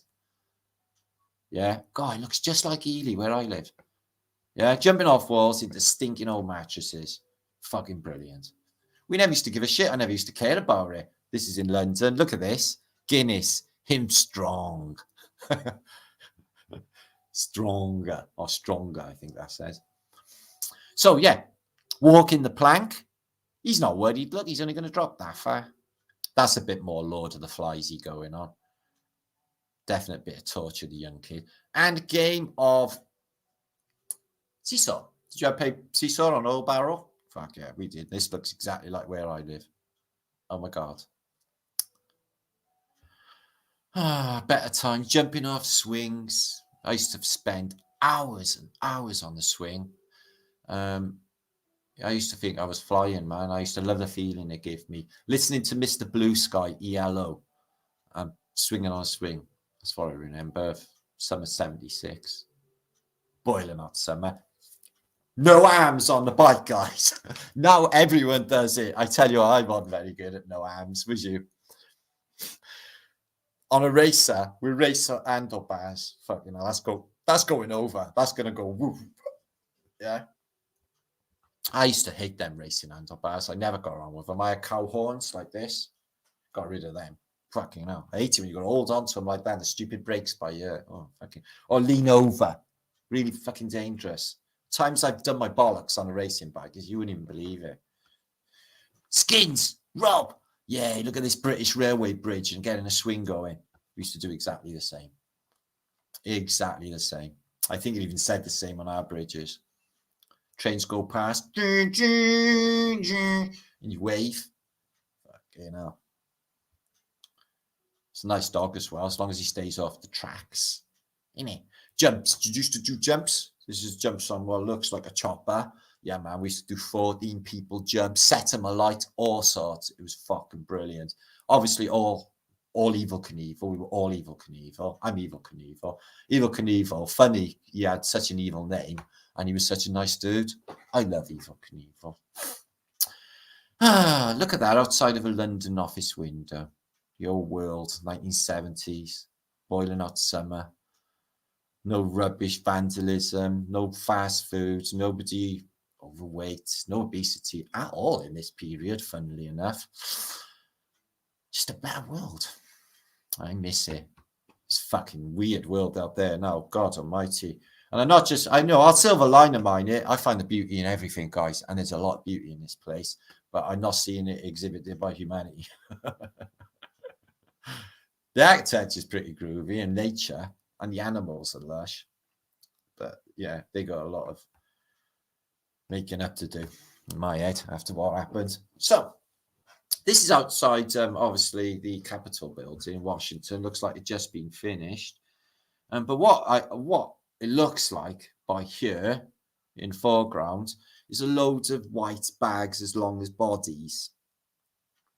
The building's finished, isn't it? But they do really look like dead bodies in white bags, where the three gentlemen are. No, they really do look like dead bodies in bags. Let me show you. I can't imagine what else they are. Maybe they're the post. Maybe he gets a lot of mail and it goes in through that tunnel. But they really do look like corpses. Got that buzz on them as well. So yeah, this is after 1866 because the dome is finished. But yet they've still got only no infrastructure outside and one horse-driven tram, which is pretty fucking pitiful. Hang on, is that an older road under there? Yeah, it is. So how is that even possible? There's an older cobble under this road. The original name for Washington was Rome, apparently, interestingly, and it was built on a swamp, just like St. Petersburg. That's the Washington, the Lincoln Memorial. And for some reason, they put it on the middle of a swamp. Oh, it was there already. Why would you build a capital city on a swamp? Because it was mud flooded. So this is in Blackpool. I mentioned this when I did that presentation at the Truth Society, Free Thinking Society. Hi, Glenn Sketches. Hi, New West Reset. Much love to you. Ian Biggs, Kathleen, Son of Overbrook, Wagwan, Owen Lee. Good to see you, man. And Epi.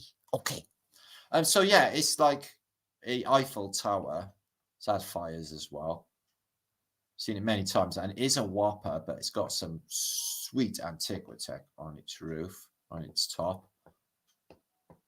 And I guess in air balloons would have come and landed on this in the golden age of Tartaria. Let's have a look. And there's a restaurant up there as well. And the lift that went up has got like a glass floor as well. And you can go on donkeys on this beach. I have. It's brilliant. So Blackpool, there it is, Blackpool Tower being built. So it was lovely back then, the winter gardens and all that. But it's got the shit in the modern day, like everywhere else, unfortunately. It's new British culture, isn't it? So that would be being orange, tattoos, and urinating in the street. There's the winter gardens there. So I was in a bed and breakfast directly opposite that, and I got to walk around it on my own when... oh, look at all antiquity. When my uncle gave me weed and said, go away for a walk for a bit.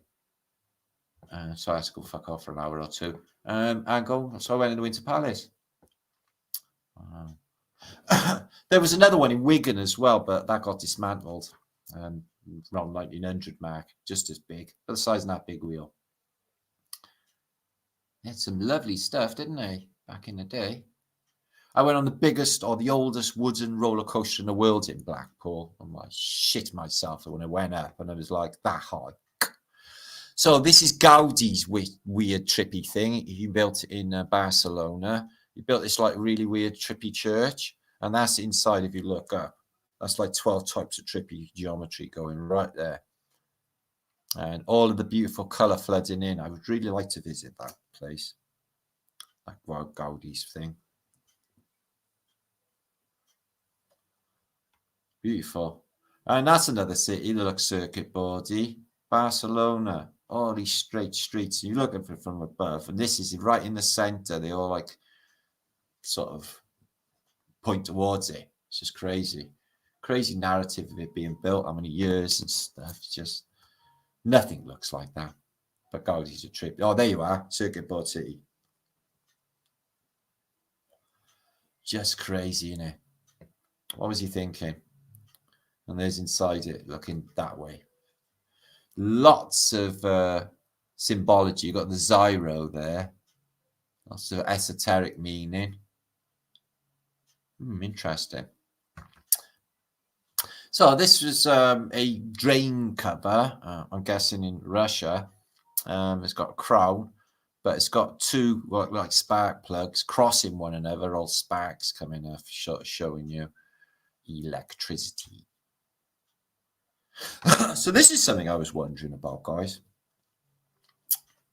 Okay, these are bombs dropping on Hamburg, okay? And as you can see, some of them exploded, but every one of those dots is a bomb, because that's what happened when they had bombing raids. And then I wondered about Cardiff splits, where I live, and it was only certain streets that got it. And I'm thinking, if that many bombs were coming down, there should have been entire areas of this city that were just wiped out, like with Swansea. Like Swansea was just wiped out, Exeter wiped out. Why wasn't Cardiff? Just the odd street, the odd building. Yet the bombs are coming down like that, or the bombers. It just doesn't ring true. There's something else going on. Makes no sense, guys. Bombing campaign in World War II doesn't make any sense. So I want to thank you, like I said, everyone who went there. It was lovely to meet you all. And I will be there again in the near future. I'll do a little presentation for you in the future. And this is happening only 4 weeks, guys. There's a good few presenters there. There's bands and there's speakers. And I'm on before. I'm on. They changed me now, apparently. I'm on at Sunday afternoon now. Maybe they actually looked at my channel and seen that I had a few subscribers. I don't know, because they didn't actually know me. So this guy is a comedian, Steve Hughes, and he's on before me. Well, I watched 10 minutes of him live at the Apollo, because he's made it to like the Apollo, which is in Britain. That's top of the game in comedy, live at the Apollo. And I watched it and I'm on after him. So he's going to have to up his game on the funny stuff if I'm going in after, because I'm not saying I'm a lot funnier, but, you know, I am. Matt Letitia, I'm going to head it in my ball, see if it headers it back. He's a famous footballer. I don't know about football. Doris Cahill, I don't know about her. I think she does all that free-man stuff. Richard Robes, who just talked about Tartary with this guy, Mr. Anderson, this week, who I've never seen before and has got a channel. I don't know how that happened. And this guy as well. And this lady, Abby Roberts. Don't know. She's going to be funnying us up with her infectious humour. Oh, that'll be interesting. I think I'll do a little bit of a comedy in my hour. Get a little giggle. This woman's doing hypnosis, mind control, altered states. Oh, I'm hoping to be in one myself.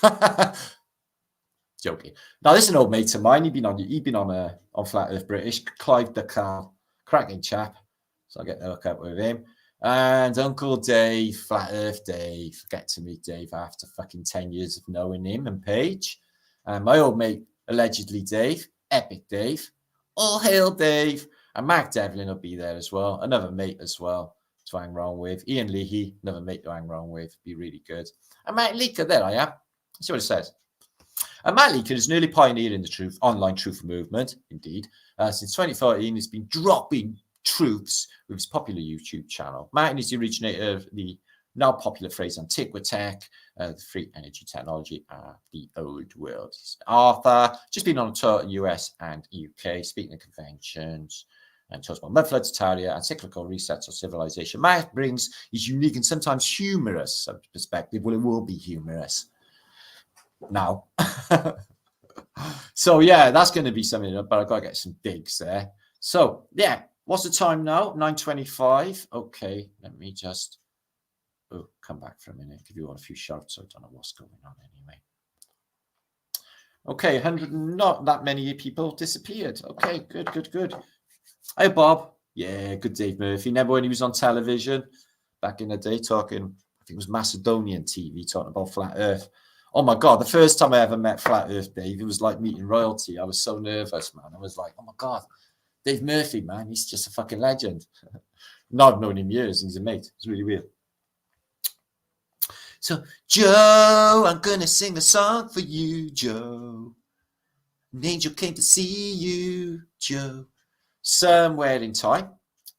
What's she saying? Love it, Matt. Good. Love you all very much. Thank you for being here. I'm going to make this a 2.5 hour post. Like I said, it is actually shorter than usual. What's that, Jim? It's 10:25 here and I'm horizontal already. Yeah, I think, getting food on my Gregory Peck. I'm getting horizontal myself. Back. Yeah. I kept bringing up Martin Leaker on Richard Vogue's channel. Well, my mate Patrick got in contact with me, fuming about it, Adam, and said, I got Patrick's, he said, I got Richard's number. Do you want me to give him a ring and put him fucking right? I was like, no, don't bother. I don't actually give a fuck. So I said no. But he was absolutely fuming about it. It's like, oh my God. It's like you don't even exist. I was like, yeah, it doesn't matter. You look flat. I don't look flat at all. I look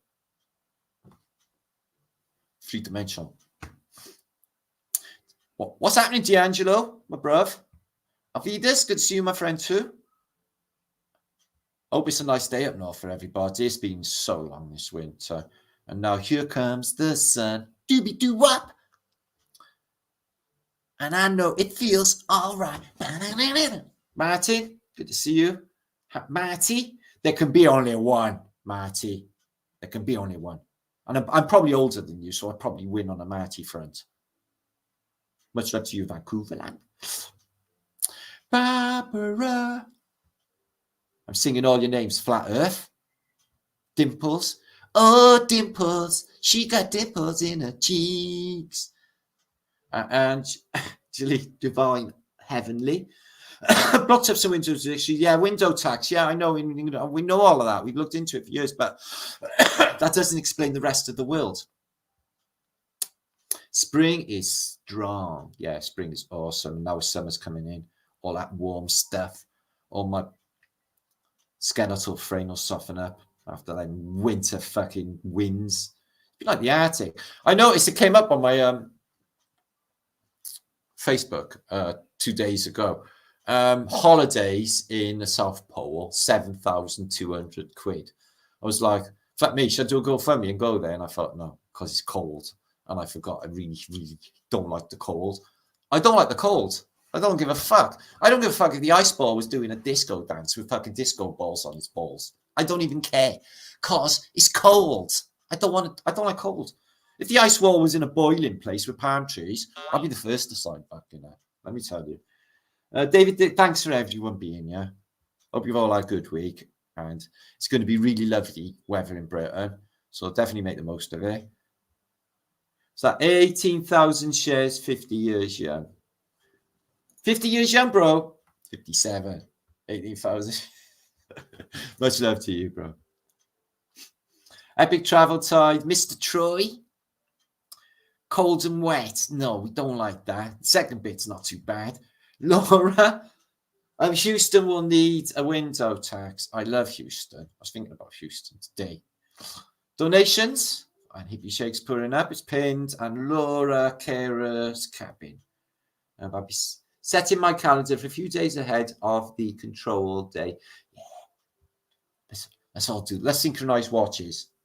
Brother, how are you? Oh, there's Ian. I just showed you a picture on there. That's Ian, my mate there. We just seen. On the festival thing. Yeah, Irie, thank you. Really good. Been smashing out a couple of Flat Earth British trophy things. And doing that. Thanks, Angela. Love and thanks as well. There's my bro Terry. Hi, Ter. Wow, Jason Israel loves him. Oh, I'm going to watch it all now. You flipping back and forth here. I don't even know who Israel, whatever his name is. I've never even heard of him. I hardly heard of anybody that was on the show. I don't even look. Don't watch YouTube. I'm Flat Earth British. Okay, Bob, thank you. I was watching a thing earlier, Bob, with Steven Seagal. Although he's like you know, he's had a little bit too many burgers. He's fucking lethal, man. He's awesome. We love him. Mr. Troy, Ian Biggs, Taurus, Amor, Almas, good to see you. In Gulfport, Florida, lovely. How very nice. Ooh, look at you. I don't care now because he's lovely in Wales. Wales gets Florida like for about a week a year. Brilliant. Stack. Mr. Rasta, good to see you, my man. And Stack Hatchet. Okay, peace and love to you all. Be good. Don't do anything I wouldn't do. I will be back very, very soon. Sorry to bring it short, but Jason's on and all, and they're all going to dive over there anyway. And I do other stuff. And 2.5 hours is good because I did 4 hours last week. And there's Cheryl saying, y'all have a good time. Say that in your mind in a Texas accent, and that will be Cheryl. And there's Helen. We met Helen. She came down the pub when I had my last meet ever. New West reset. Because I won't be doing them again. Fucking hell. Talk about stressful. And Georg. And Melissa. And Joy. 10 degrees soon. What's that? New West reset. Nice one, brother. Michael King's in the house. Hi, Michael. What's that? Flat Earthers. Same time, same place. Yeah, same time, same place. That's right. For what is a British institution or an internet institution. What would YouTube do without Flat Day, guys? Just shrivel up and die with boredom, wouldn't it? Flat thumbs. Yeah, wiggly flat thumbs. Go and do your thing. Enjoy your rest of your Saturday night. And I hope you've had fun here today and learned something with my effort. And I didn't have a lot of time this week. I've been busy and I was like traveling and stuff. And I've had other problemos. Big shout out if you're watching. Just got out of hospital. Brian Evans. So much love. He was in his hospital bed and he's doing double flat thumbs to me. Love him. Like thinking about me in his hospital bed. But Penny's out and home. I had an email off of his son and I owe Brian a phone call. I was going to do it yesterday, but I had really bad, weird stuff happening. I fucked my head up, so I wasn't able to. But I'm better now, so over with. If that makes any sense. Not really. Doesn't matter. Spellbreaker to Bob. Steven Spielberg, Seagull has changed into Steven Seagull. He's still really good, though. Still good at Kung Fu. So fuck you up. Thank you, George. George Org. Much love to you. Thank you for that. Okay. Thank you, Machiavelli. Stay epic, guys, yeah. Just keep truthing. What's up, geezer? Thanks, Mike. Yeah, keep epic. Keep it going. We are the forefront of the truther community, after all.